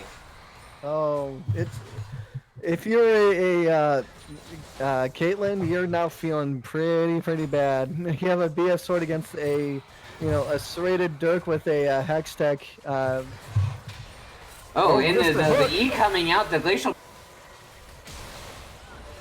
Saxman is going to flash forward. The Ignite is going to come down. The Sun is going to come down as Dirty Bandit's not able to pick it up. Syndra also down here. Scrambles flashing away under tower. What an exchange. Man, Devrango tried to he dodged everything, like Glacial Prison, even like the pull from Sax Mario, and it was still. And the Dragon's gonna get started, but the Glacial Prison's got her hits too. But it looks like the Caitlyn's gonna go down to Scrambles as he dives in with this Warwick, who's just able to take him down. And Silas finishing off that Syndra. Actually, the Nautilus picked up that kill as well, and they're gonna move right onto this Dragon, capitalizing on the clumped up positioning of the Dirty Cheese. That was Dirty Cheese not respecting the vision line established by Sentinels, and they're going to get a free Dragon off the top of that. Yeah, the Dragon's going to be a big deal. Again, I said last game, that 3% extra damage is going to happen this game. No, most definitely. We said that Ammo taking punishment in top lane. Ugh. You do have a very big item advantage going set with the Phage, and Mordekaiser doesn't have even like a component for a completed item, and that's very, very worrisome. Yeah, almost 50 CS down here. As we see a gank. The gank's gonna come down, but it looks like got Conqueror. He is down to Clown. The ulti comes out. He's taking this fight against Cheese Nub, but it looks like he's gonna go down. Cheese Nub just needs a dash. Just needs anything, but he's gonna try. He's gonna get the point. He's gonna get the glory, and he's trying to take it. The W shield, but it's not gonna be enough. The ammo is gonna take him down, but what a play. Good play by Mesmeric, using the grit passive to his advantage to turn that fight onto its head. Silas gonna come down. He's actually gonna hit that abduct. He's gonna take the Syndra ulti, throw her own ulti at her. It's not enough damage, but it is gonna force her out of lane again. Good play by Wing Nation. Had the right idea, just missed his second activation of his Q. If he would have hit that, I think that he would have gotten that kill, and that would have swung it hugely. Oh, ulti coming down from the Nautilus onto the bottom lane, but the W's gonna hit Dirty Bandit. Teleport coming. And the teleport's coming down. Yes, Swain, as they make a play towards his bottom lane, it looks like they're just gonna push in this tower. And Silas even pressuring into the jungle. They're gonna take down some of this vision, and then they're gonna push this bottom lane. Absolutely great macro by the Sentinels. Right as the turret plating falls. Holy crap. The turret plate just fell. Right as the That's actually hypey. Right as the turret plating falls, that was perfect rotation timing and a perfect play, a great TP, and well played Sentinels. Now it's kind of like the game one, but now on steroids. Now you the dirty cheese. You have to stop someone like the set. You have to stop someone like Senna like right now, or else this game will be already over. Teofis contesting this vision. He can just beat up this Sedge one. Tries to fight him. We see nobody going in for Sentinels onto that bot side. Senna is rotating top. I assume that She's got to be very careful. will go down bottom after getting this wave. The W coming out. The Mordekaiser taking a lot of damage from just that W auto, though. That was not very worth for that blue trinket, I believe it was. Gotta respect. Ooh, the W coming down on a minor threat. He doesn't realize that. He's gonna have to flash away. The ulti hits, but it's just not enough. Dirty Band-Aid's trying to chase him down, but he's not gonna be able to auto him while he's in his ghosty goo. Wing Nation trying to get a kill off. Oh, in the comes Warwick comes on the side. The Scatter of the Weak misses. The Glacial Prison misses. And this fight has just gone all awry for the Dirty Cheese as two members go down, or just the AD carry actually. Excuse me. Dirty Trees tried to re-engage but missed the Glacial Prison. AMO getting slam dunk in the top lane. Mr. Romantic going for it. AMO, is he able to get down? He's able to get to the blast cone and he's AMO able to get out. Really great play. Pyamo just to even survive that onslaught of damage. This set also, again, a repeat of game one is becoming really, really big. It is not a fun game to be behind, that is for sure. Now, what is the Dirty Cheese's strategy if they want to come back in this game? Get the Caitlyn fed. That is it. That's all you need to do. Get the Caitlyn fed. Get kills onto the Silas. Get kills onto the Senna. You need to come back from this by getting. A fight going down in the jungle as Sejuani's just. That ulti's gonna actually get her. The scrambles hits the stretch line kill with the burst. He's gonna lock down the ammo, and now the glacial shard is coming down on the Saxman. The ammo is probably gonna go down here. The DPS comes out, the shield comes out. They're actually able to pick up the Warwick. Death realm. They're behind turret. Band-Aids is still doing damage. The scrambles get slowed by the item on Caitlyn. As this is still a fight. The Silas is gonna ulti. Still the Swain ulti is here. He's still ulting. He's on the minor threat. He takes him down, and this Caitlyn just gets shredded by the Demon Flare on Wing Nation, and survives. What an awesome fight by Sentinels. Scrambles literally hard carried that fight. A lot of CC going down. What an amazing team fight by Sentinels. Really. That was really incredible. The Demon Flare re-engage by Wing Nation was so crucial there. And having the patience to hold it until he was on Dirty Band-Aids, knowing that they were going to win that team fight. Really well played by the whole team. And Scrambles, seriously the MVP for exactly knowing the damage and getting that kill. That could be the most important kill of the game. His dredge lines and his hooks have been amazing this game. He is undoubtedly the MVP of this game so far. It was amazing play. Dirty Band-Aids trying to get some farm down. He's still ahead in CS. The Dirty Cheese is not out of this. They still have a lot of tools to be able to fight this with. A lot of good burst, a lot of good pick. But they have to play the next team fight damn near perfect in order to even have a shot at coming back and winning this game. Oh, 100%. They need something good to happen now, and it's going to happen around the Dragon Pit. Now you have 16 seconds. I'm sorry, 4 minutes towards Dragon. Baron is coming up in 1 minute. You need to getting put down top. Mordekaiser are going to start trying to fight this, but Scramble's just going to start taking tower as if he cares.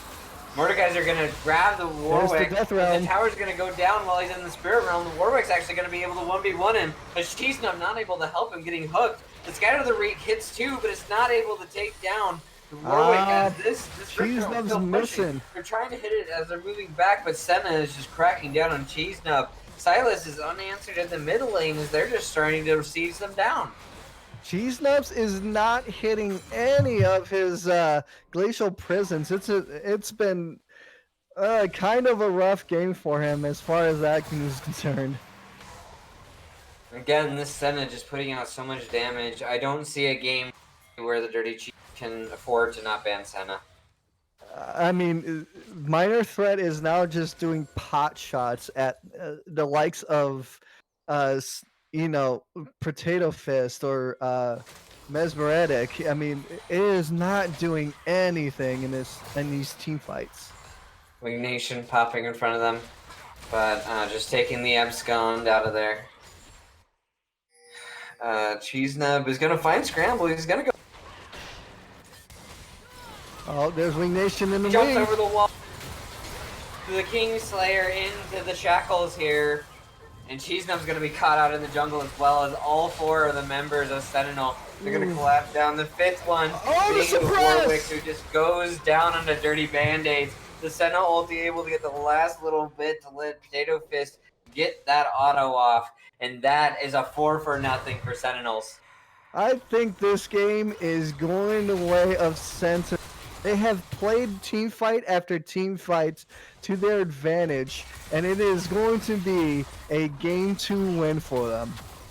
Well, it appears so. This inhibitor is going to go down. It doesn't look like they're going to be here, but they just have all the pressure in the world. I mean, I don't want to be unfair to the Dirty Cheese, but they're very behind. 11K at 21 minutes. They're down in an inhibitor. Just after 20 minutes, their vision line, it's a very rough game for them. They have to make something magical happen for them to be able to come back this game.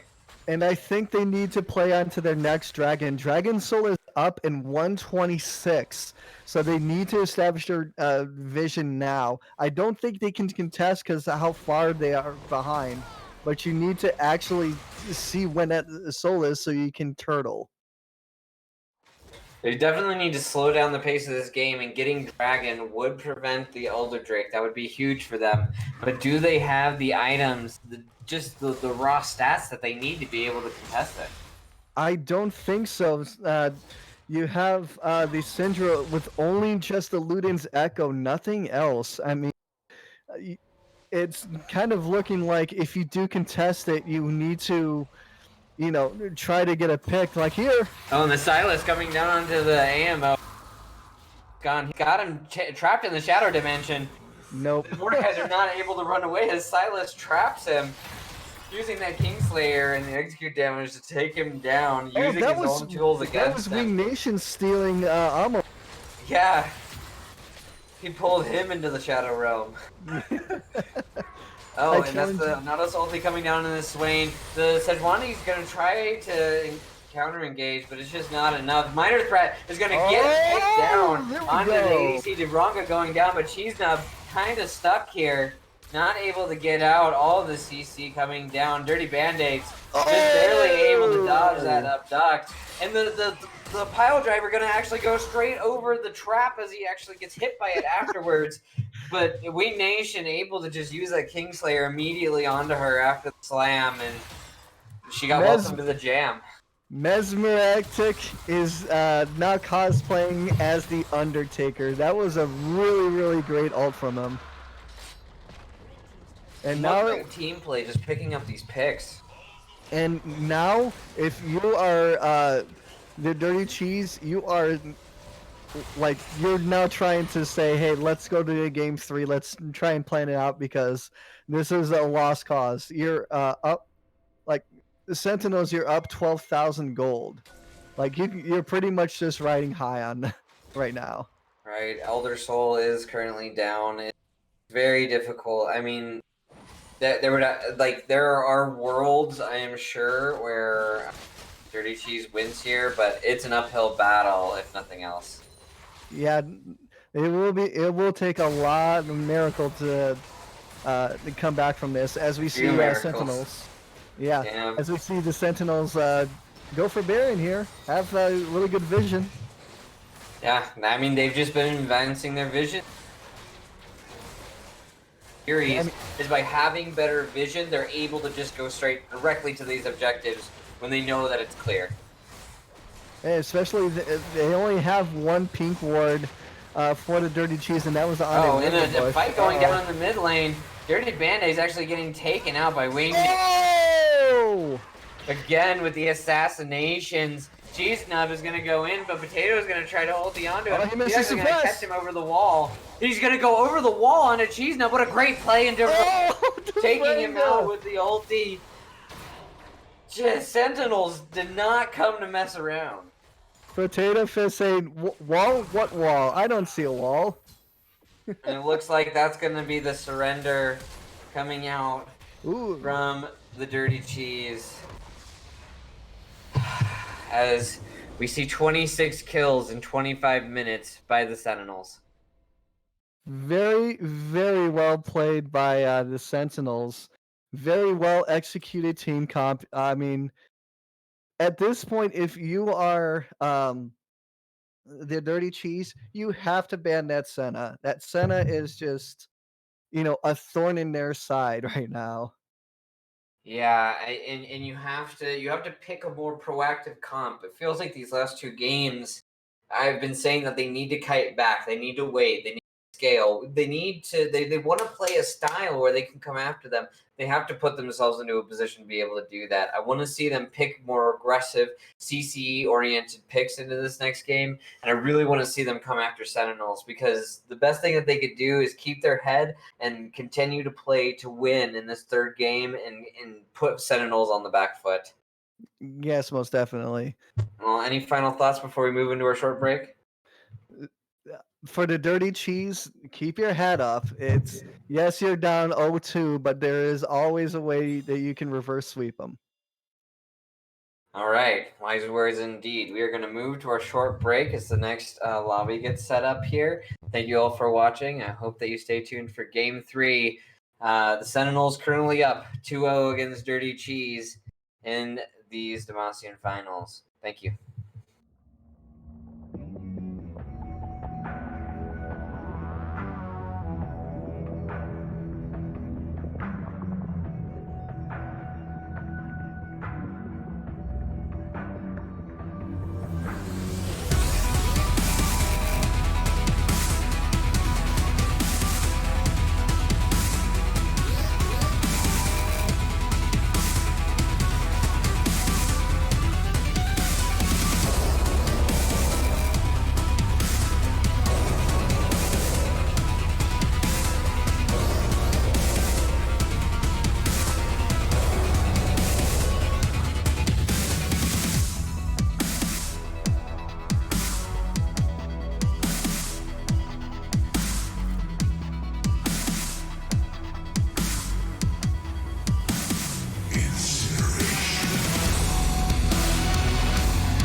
Welcome back, everybody, as we move into Game 3 of this series between the Sentinels and Dirty Cheese. Currently up is the Sentinels 2-0. Yeah, I mean, the Sentinels are playing absolutely phenomenal for both of those games. So it'd be interesting to see what the Dirty Cheese has in store for Game 3.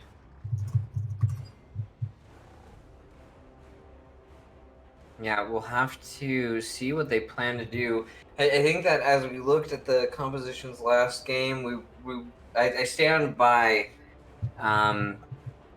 the fact that they need to pick. The Dirty Cheese needs to pick a more aggressive, early game focused composition if they want to have a chance. And definitely, I mean, bust out something like Elise Jungle. That would be really, really great for shutting down the Sentinels' team comp right now.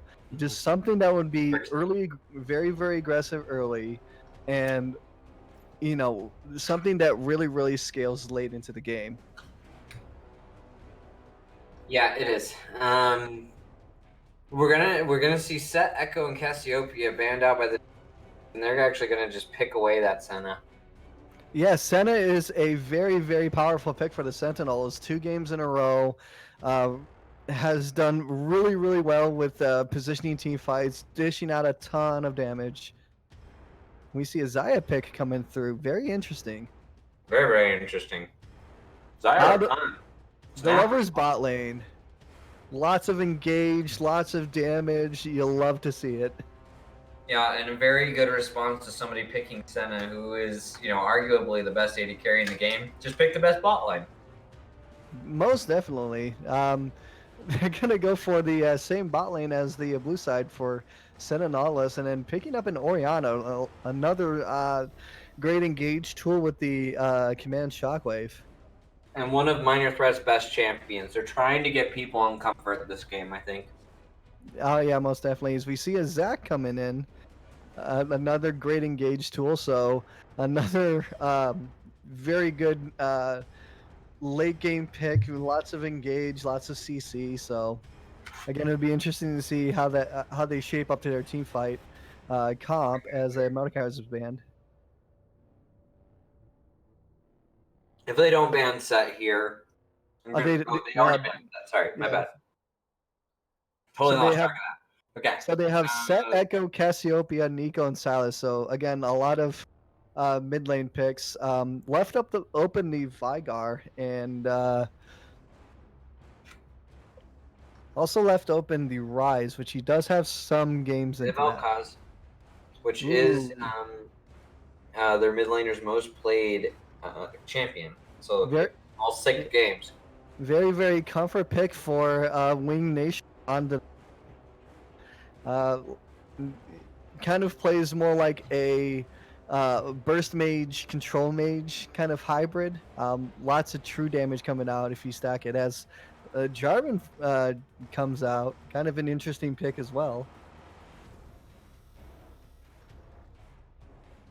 We'll see what the next pick is. Again, a lot of engage.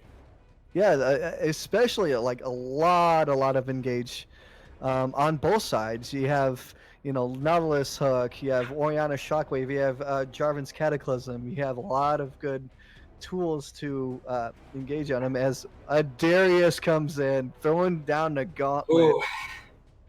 There goes AMO. You take away his Mordekaiser. Let's see you pick a bruiser. We banned Set. Let's see what you got.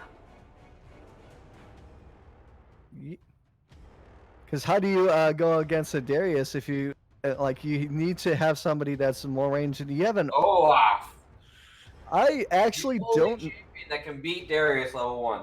Yeah, I was about to say I don't know about that because Olaf has a lot of healing onto his kit. Darius does have his bleed damage over time passive, so there's another thing. If Sentinels get ahead, that's gonna be very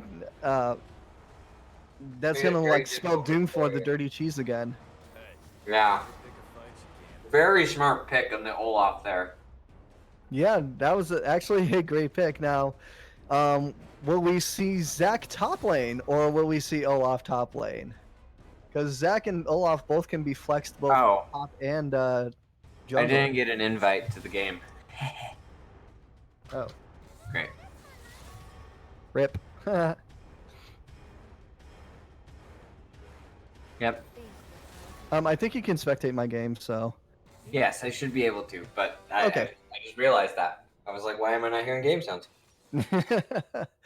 Professional cast here, guys. Yes, professional cast. So I think again, Sentinels just kind of drafted the Dirty Cheese into a corner here. Yeah. Again, if the Dirty Cheese just falls behind so little, it's gonna spell doom for the game. With their team comp, you have to get at least Darius, even with Olaf. That goes for getting his bleed passive going on. Getting a good hook into his W, going. If he doesn't do that and Olaf just kind of snowballs his lead, then that could spell doom for all of that engage, because he could just walk through like an Orion shockwave or even like a hook into something like a dredge line. Well, we talk about last game how important the ability for the Sentinels to get on. That's literally all that Olaf is. They've got a Zac and an Olaf to dive into the backline, a Zaya and Vel'Koz to just sit back there and do damage. I really like Sentinels team comp. Oh yes, I think the Sentinels team comp is much more cohesive. Rakan knock up into his the quickness. You have Zach with the his E engage, and then once you get that wombo combo going, Vel'Koz all he needs to do is press maybe W, E, and R, or like if they get that layered CC on, just press R. So Yeah, it's gonna be again interesting to see how these team fights play out. But more so than even the last two games, this top lane matchup is going to be very crucial to how this game plays out. now for their dirty cheese, they are all predicated on Cheese Nub getting a really good flag and drag into a cataclysm to trap multiple people into that cataclysm, or else you just lost the fight. So it is all on Cheese Nubs to save this tournament. Yeah, I'm down 2-0. I hate to say that. I think it's going to be a 3-0. I really feel like this draft was better. Yeah, I have to give credit though. The Dirty Cheese does have a much more cohesive team comp, but Sentinels has Olaf's unstoppable, to where even if you do like a shockwave, or a Nautilus dredge line, or even flag and drag for Cheese Nub, he's just gonna walk around, go into your backline, and just kill Senna straight off the bat. Yeah, we'll really have to see. Like, this game is going to be all about whether or not they can keep the Sentinel alive. And it's going to be execution by Cheese Nub. Like I said, if he can get a really good flag and drag, if he can get a um, multiple cataclysm on someone like Vel'Koz or Zaya without any of their abilities, they can swing a team fight even harder when he does that. But again, it has to be predicated on Jarvan's execution. Because we seen last game that he on Sejuani, he missed a whole bunch of glacial prisons that to me looked very, very easy to um, uh, Well, you know it just speaks to the activate. pressure of the finals, I think, more than anything. Exactly. Like Nerdy Cheese, the first two games they were a wash. Okay, now it's time. It's game three. It's sort of like going to be game 7 of the NBA Finals. All the pressure is going to be on you. All right. Yeah, and I really want to see if they can stand up and really make this happen. The reverse sweep has happened before many times in Seal.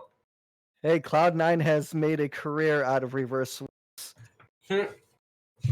So, Quite literally. oh yes. So, who would you say would win this game? Dirty Cheese or Sentinels? I gotta give it to Sentinels. I really like their draft. Their draft strategy has been so solid this whole series, and if they're able to execute like they did again, like they did last game again, then I think that they have the stronger draft again. I really think that Dirty Cheese got a much more solid, strong team comp again, but it's so difficult with the tools that they chose. It really feels like they've outdrafted them and pinned a bunch of pieces on the chessboard. Yeah, and you know, I'm probably gonna get hate for Amo. I've actually played with him on a team called Oh, Defiance, and I've also played with Minor Threat on Defiance, but I've got to go with Sentinels. I think they have a much easier team comp to execute. Interesting that they have a Zac top lane against Darius. That's very, very interesting. I'll have to see about that. I've never played Zac top lane. But as we head into the game here, I have hasn't started yet. Are you in I don't think I'm going to be able to spectate the game. oh. So it's all up to me then. One man band, let's go. It's all up to you. You do Yep. it to it, man. I'll be right here. I'll stream. All right, fair enough. As we load into the game, and we unfortunately has a pause. And apparently the jungler has to go pee, so. And we're gonna wait for that. So more talking on that. What do you think about the Orianna versus the Vel'Koz matchup? Vel'Koz tends to win that matchup post 6 because he has a better amount of burst. Okay. But the Orianna should overall win the matchup.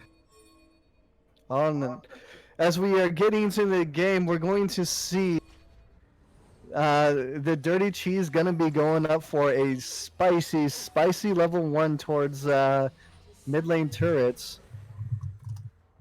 And you see what they can do, but Sentinels are entering back by going into the bot lane, so we may see a buff swap here.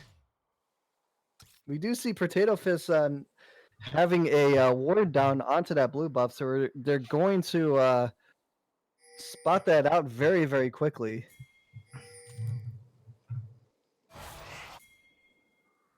As we see the kind of a spotlight. They are going to maybe they're going to be going there. They did. Okay. It looks like I have video. Hey, there we go. Yes, and a very spicy level 1 invade. Both of the teams are in the jungle. The W onto 2 as the fight starts. The Senna W is actually going to hit 4. And the AMO hits a big Q, but it looks like the fight's just breaking down. Olaf just too strong level 1 now in a 2v1 against the Dirty Band-Aids. The Ignite coming down, he's going to go down. The Senna's going to get the first blood onto Dirty Band-Aids as they try to chase down. They're not able to get anything else. Crazy level 1 for uh-oh. The fight again as they come into the bottom lane. Dirty Band-Aids overextended just a little bit, able to use the heal to get out of there. And Whitney can already blow half HP. Had to blow flash and heal on that. Kind of a misplay by Dirty Band-Aids onto that. But it's an overall win by the Dirty Cheese. Yeah, the Dirty Cheese really needed something like that to happen. That's really telling. Like, it's good that they came in with a good headspace that they were able to get that fight. Definitely. As we see that crazy level 1 now, standard blue to red buff start by both junglers. And it looks like we're gonna have a little bit of a period. How do you I'm sorry, you cut off. What did you say? how do you imagine this game going? Man, now that the level 1 is happening, you got the kill onto the Sentinel. You know, that's the thing. The Senna is not doing starving Senna, so it's it's kind of hard to tell right now because it's so early in the game, and that kill in the grand scheme of things doesn't really matter. Right, it's good to get the first blood down, but it's not that consequential. Yeah, I mean, you already have a CS, the Zaya. You know, she's already doubled your CS at 3 minutes. And if you're Senna, then it's like, well, you know, what should I do at this point? Yeah, I mean, Isaiah up a little bit of CS after that level 1 trade with full HP. I mean, it doesn't look like it's going to affect her all that much if she's just able to sit in the lane. The hook coming down, but the W not going to be able to hit Devronga as he flashes. Feather is going to turn a little bit onto Saxman, but not able to do Devronga, taking massive damage as the Dark Harvest comes down. But then Cheese Nub is already mid.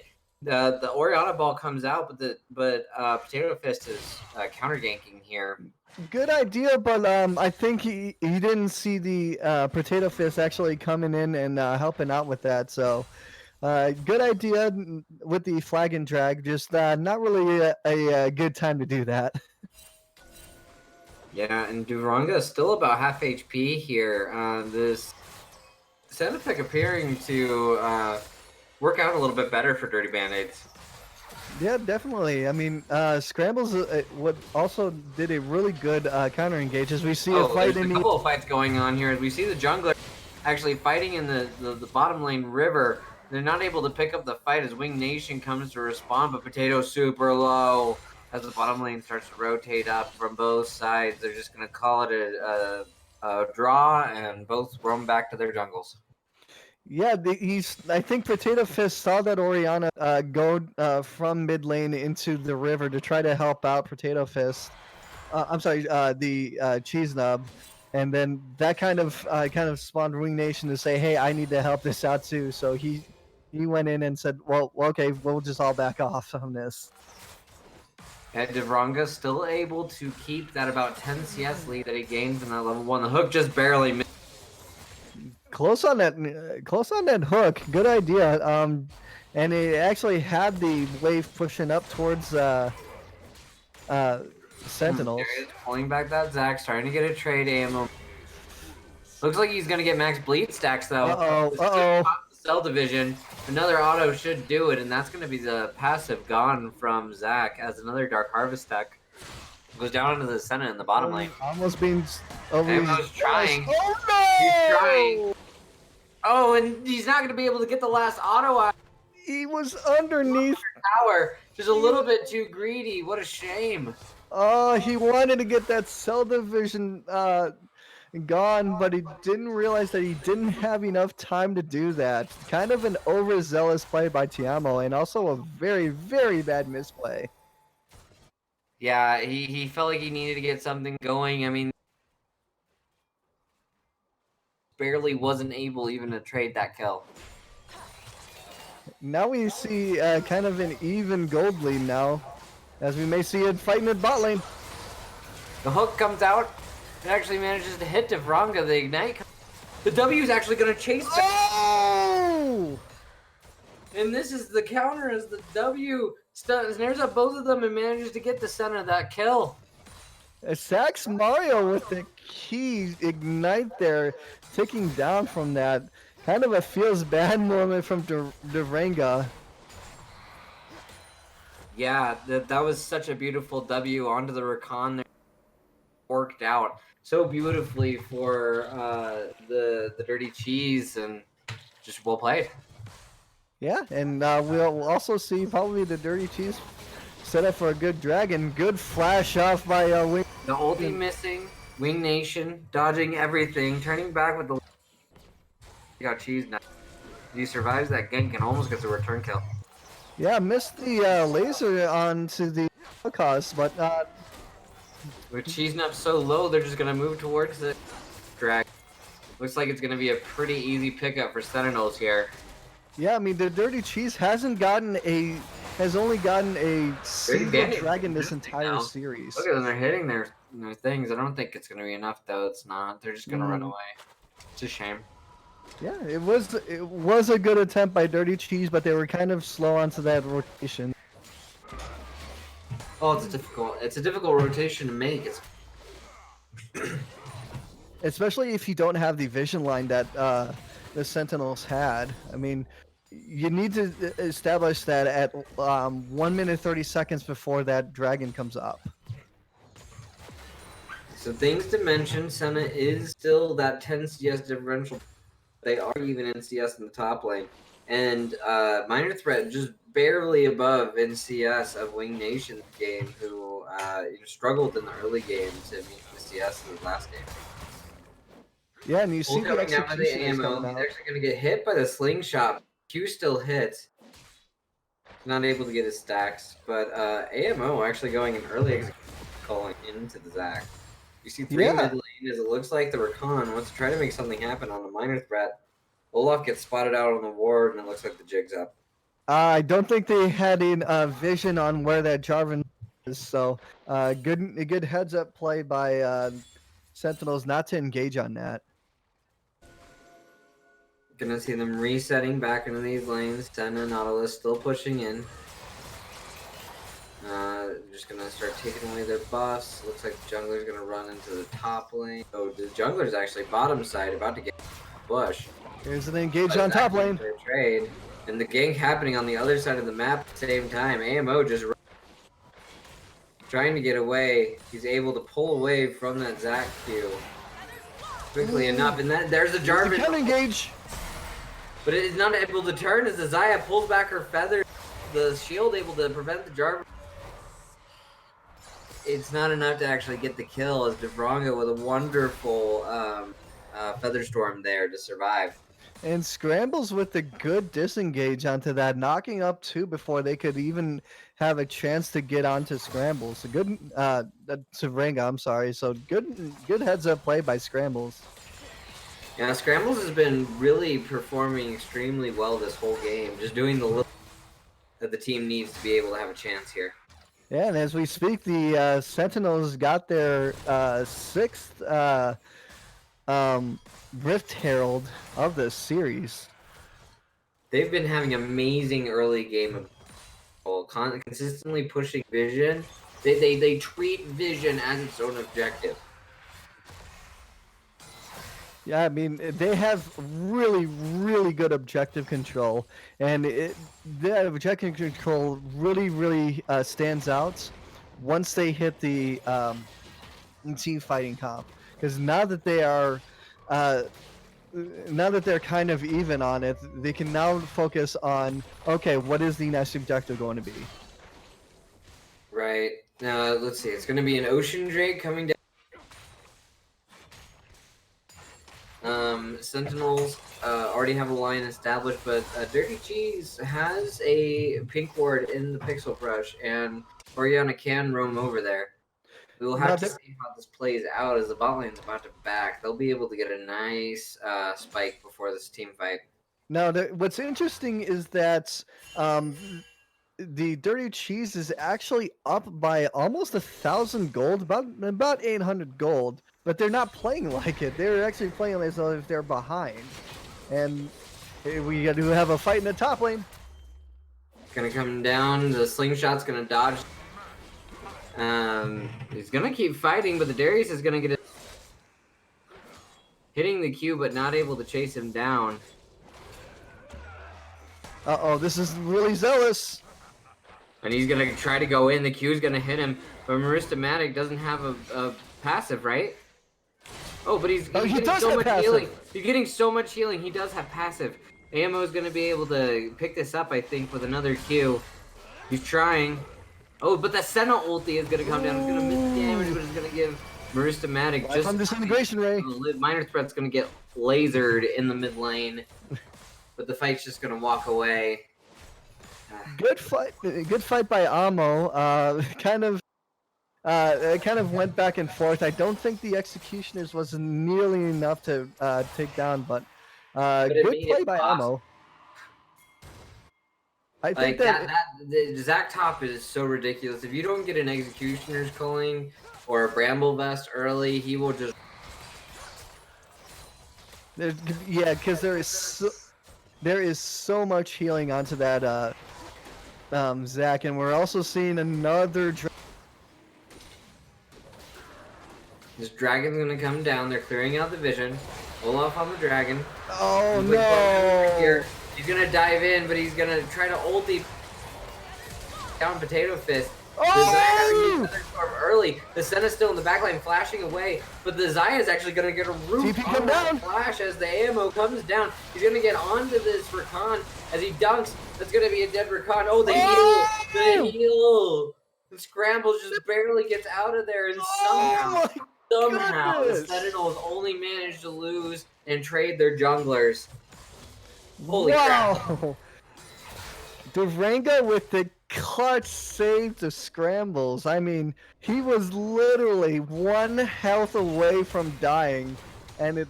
Oh my goodness, that was clutch by So Durango. well played. And then the Featherstorm actually pulling the feathers at an angle to 3 people as he flashed. It was beautiful. Oh, and even like when the Featherstorm came in, when the dredge line, Durango really like not even getting his the CC down. That was a really key dodge to really set up that turnaround for Sentinels. Yeah, and Minor Threat almost gets a pick onto Wing Nation in the jungle there, but just not quite able to. As we start to reset back in the lane phase, it looks like Senna, who has closed that CS gap, by the way, is able to pick up Muramana, able to run bottom, and it looks like we're still retaining 2v2 lane on the bottom.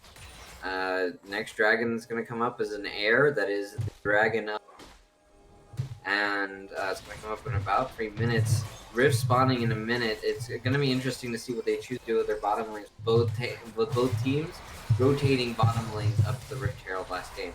And a hook's going to come out by Saxman. It's not going to amount to much. Yeah, it's looking like Sentinels have prioritized the Rift Herald. That they have a really good pink ward set up onto that, so they can really come and see if the Darius can rotate towards mid lane. And the gang from Cheese Nub in the bottom lane just not able to catch up on or scrambles. Taking the right angle, but they have vision. Yeah, and we see a Sunfire already completed for the Zac, so he's going to be really, really tanky and also very, very key for the next upcoming team fight.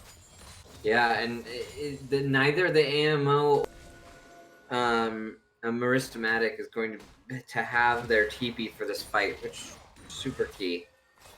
And again, I pointed this out in pregame. I think the Dirty Cheese is playing very, very reactive when they are ahead, and they should be playing a lot more proactive. Like setting up your vision for the next objective, trying to get some picks, you know, trying to set up that vision line. But it's hard to get yourself into that headspace when you're, you know, here comes it. Fight top lane. Ammo immediately flashing it, but there isn't. He's just gonna go down. He's not able to get no! By the J4, but it looks like Cheese Nub is just gonna get chased down by Potato as well, as he's just hitting all of the axes and the cat. And it looks like Potato is gonna go down, but not after he takes 2 with him. Oh man, that's kind of what feels bad when you're stuck in no flash, but you're just like Rift Herald rotating their bottom lane up. They don't care if they lose the first Tower Blood in the bottom. They're going to get this Rift Herald. Yeah, I mean, for Potato Fist, it's like, well, I'll just like die into the Cataclysm. It's kind of a feels bad moment, but you know, your team is pressuring that top lane. You have the Rift Herald. You have that 7th Rift Herald, I believe it was, for the game. So they're very, very good objective timing. Yeah, I mean, they've had complete control over dragons and rifts all season.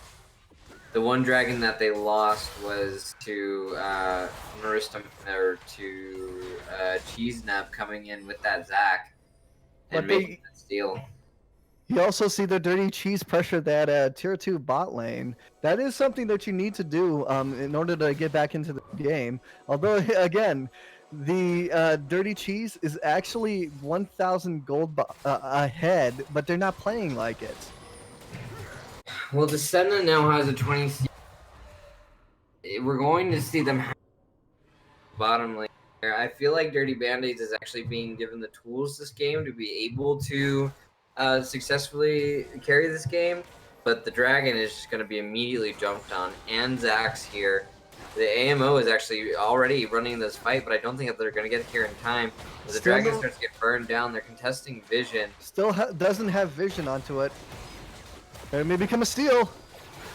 Ristomatic starting to get, but the fight's going to start over here. Esports coming in, but he's not able to steal it away. As the Senna ulti comes out, there's a lot of members really low. Oh no! It starts to come out. Senna gets another kill.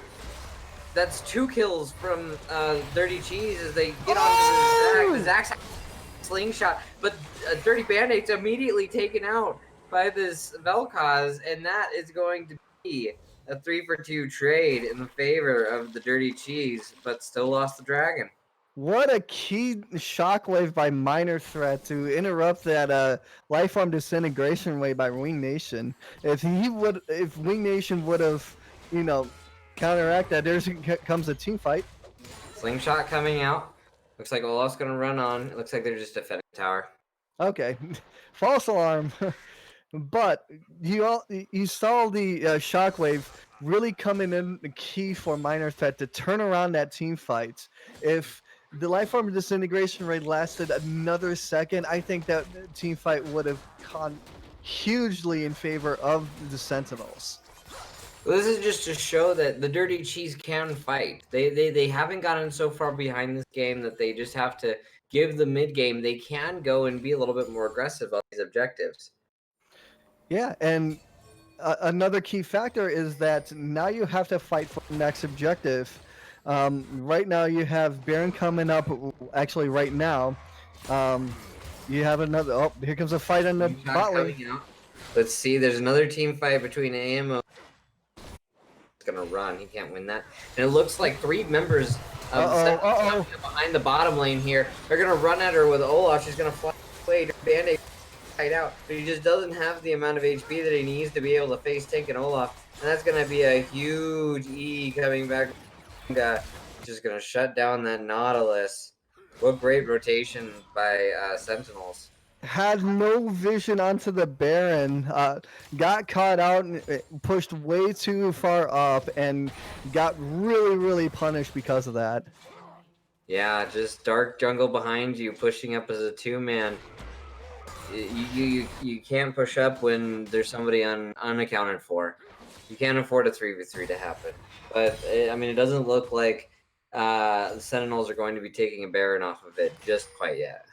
Now, what was a really big misplay by the Dirty Cheese is that the Senna had her blue trinket up. The the Nautilus had his sweeper up, and we see another fight. Another fight, Rakan ulti coming down. He's going to end up knocking Cheese Nub. A full combo coming out, but Wing Nation just taking it with the Vel'Koz W there. And Band-Aid is going to come in and start doing DPS, but the 3-man slingshot into the bouncy time. Dirty Band-Aid is struggling to survive. He's kiting back. They were able to pick up the Rakan off the re-engage, but he's actually able to time it appropriately, and Devranga is going to come off to the side. The Feather Storm and the Flash able to pick up Dirty Band-Aids on the end there, and now he's just fighting. Here comes Emo! Emo gonna get stunned up, but the ulti coming out from the Nautilus, we're going to have to see Minor Threat going down barely, and Devranga donked by the might of the Darius. But Darius is in a 1v3 now. And he goes down. That's going to be a tier 2 top lane. And as J4 spawns, he already has to run to another fight. He gets a 2-man knockup, but he immediately gets knocked up and deleted by the Olaf, who just brings down the fiery thunder of the Nords upon him. very, very zealous by the Dirty Cheese. Had a really good engage, but the counter engage, the key slingshot by Mrazmic turned that fight around, and that was a 5-0. And you see immediately the Cloud Drake starts getting pinged. They're just going to run towards this objective. The Dirty Cheese has to do exactly that as well. Right? They need this to go well. They need them to not be able to get on Elder Dragon 25 minutes game again. And you see the ward line for the Dirty Cheese not able to spot out even scrambles for that award. There's going to be a really, really key team fight. Yeah, and here it comes. We see Potato Fist starting to walk over here. All the teams are starting to congregate. The Vision Wars are beginning. Let's see who pulls the trigger first. As the dragon spawns, they're just going to start it. And Mrazmic doesn't need TP. He's walking up through mid lane from top lane. Yeah, they're going to try to get an angle here. It looks like walk in here, but the fight's going to come very short. Ragnarok is one. To it. The Xayah gets a lot of. That was huge! Comes out. The Senna hits a 4-man ulti, but Potato Fist is just still smacking down the Xayah, able to do so much damage in the backline as a 2-man.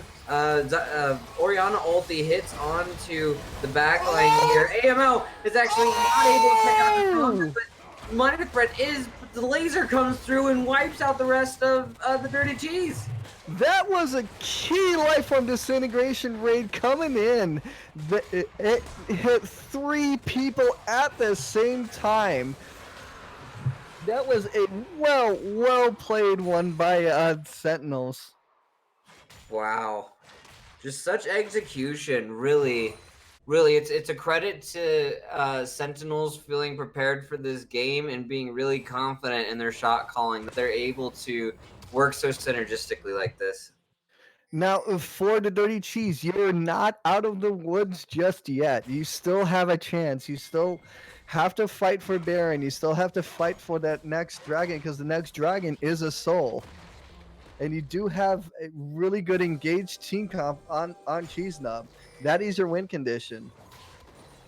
They just haven't been able to find picks. The Sentinels have been grouped so much this game that they haven't been able to find somebody isolated to be able to use that entire win condition for their composition. Yeah, I mean, Cheese Nub has to get that multiple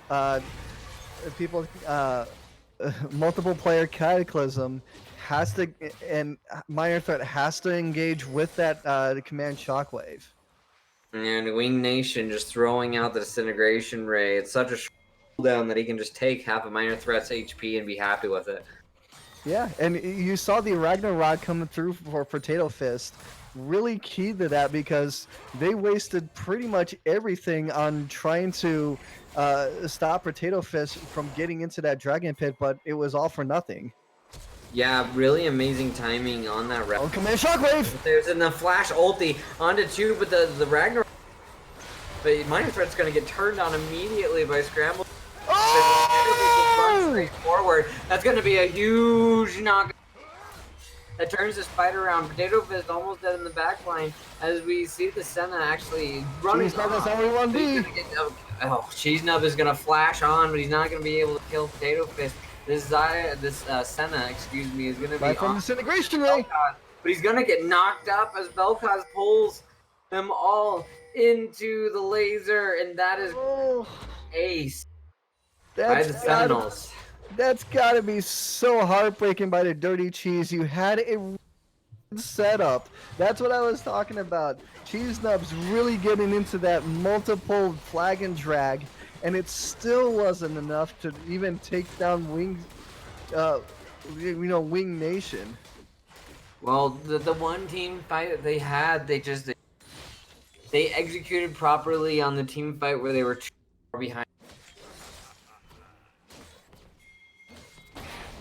Oh man, Elder Dragon's gonna come up in 3 minutes. Baron is up again. We see all of the vision control over on the side of the Sentinels. Yeah, they have really good one. The dragon isn't spawning until 257, So, but they do have Baron coming up, and they do have a really good uh, setup for Family run. Sentinels. Well, it's not going to be able to catch up to the Zac Nope. somehow with an Orianna ball and boots too. So for Zac top. So the Zac J4 top. is going to be clearing out his jungle. This mid lane inhib is going to force his Baron as they need somebody to just sit there and clear it. Javranga gonna fast clear. They're gonna push onto this Baron. Yeah, and then they have a really good vision line set up for that. For now, for Dirty Cheese, it is now like a do or die situation. You have to, you know, get at least a pick and force at 4v5. But I don't. That's going to be too late as they start the Baron. Yeah, J4 just went back right as they started the Baron. I mean, they even got base, so this is just gonna be a free Baron down easy. And look at that vision line coming in. Even if they were even attempting to steal that, they couldn't because they had like literally full vision onto that blue side. Yeah, we'll have to see how they use this Baron. They're gonna be able to split up the map. It looks like they're sending Olaf to the bottom lane, starting a really classic 401 split push.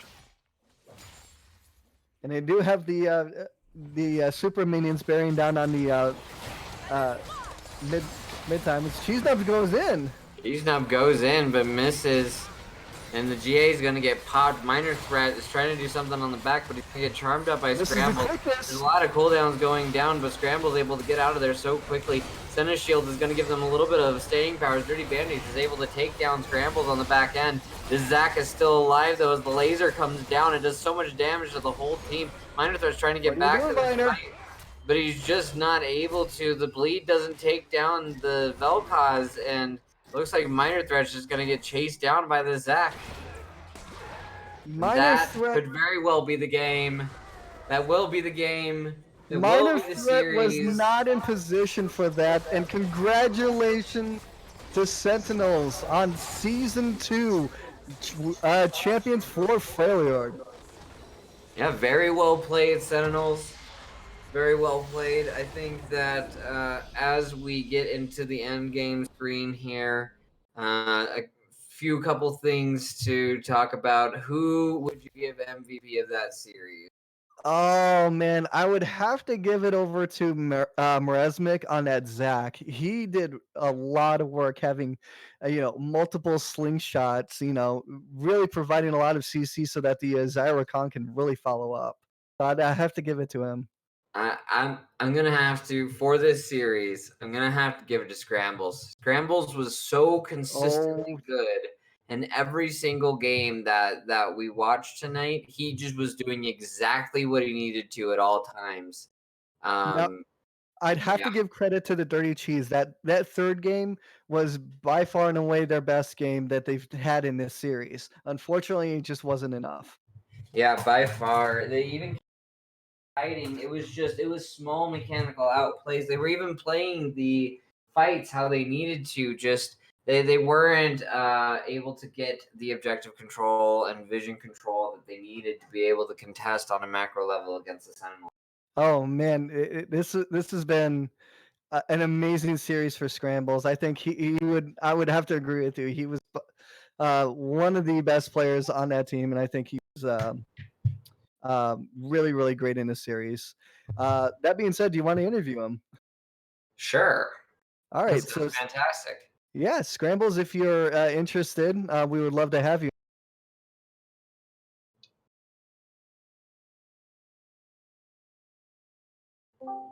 All right. Hello. Hi. I heard. Yes. Hello. Hi, Scrambles. Hello. How's it going? Very good series to start off with. All three games played phenomenal, and really, your guys' control was on point, which is a lot of credit to you as a support. I would love to take that, but we played farming or non-farming Senna the first two games, so I didn't really get to ward much. And Skylar picked that up. Sorry, Duvranga picked that up for me. So hats off to him. I appreciate him being a good teammate, and I don't know how fun that that job is, but like he did it great. So I appreciate him doing that for me.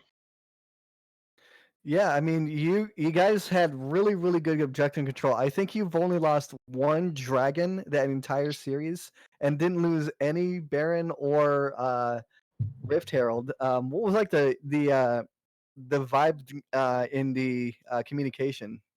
It was good, man. We were all pretty loose, kind of having fun with it. You know, we didn't want to put a lot of pressure on anything. And then after game one, you know, we kind of took a step back. Like we lost to these guys in the regular season, and we knew they were good.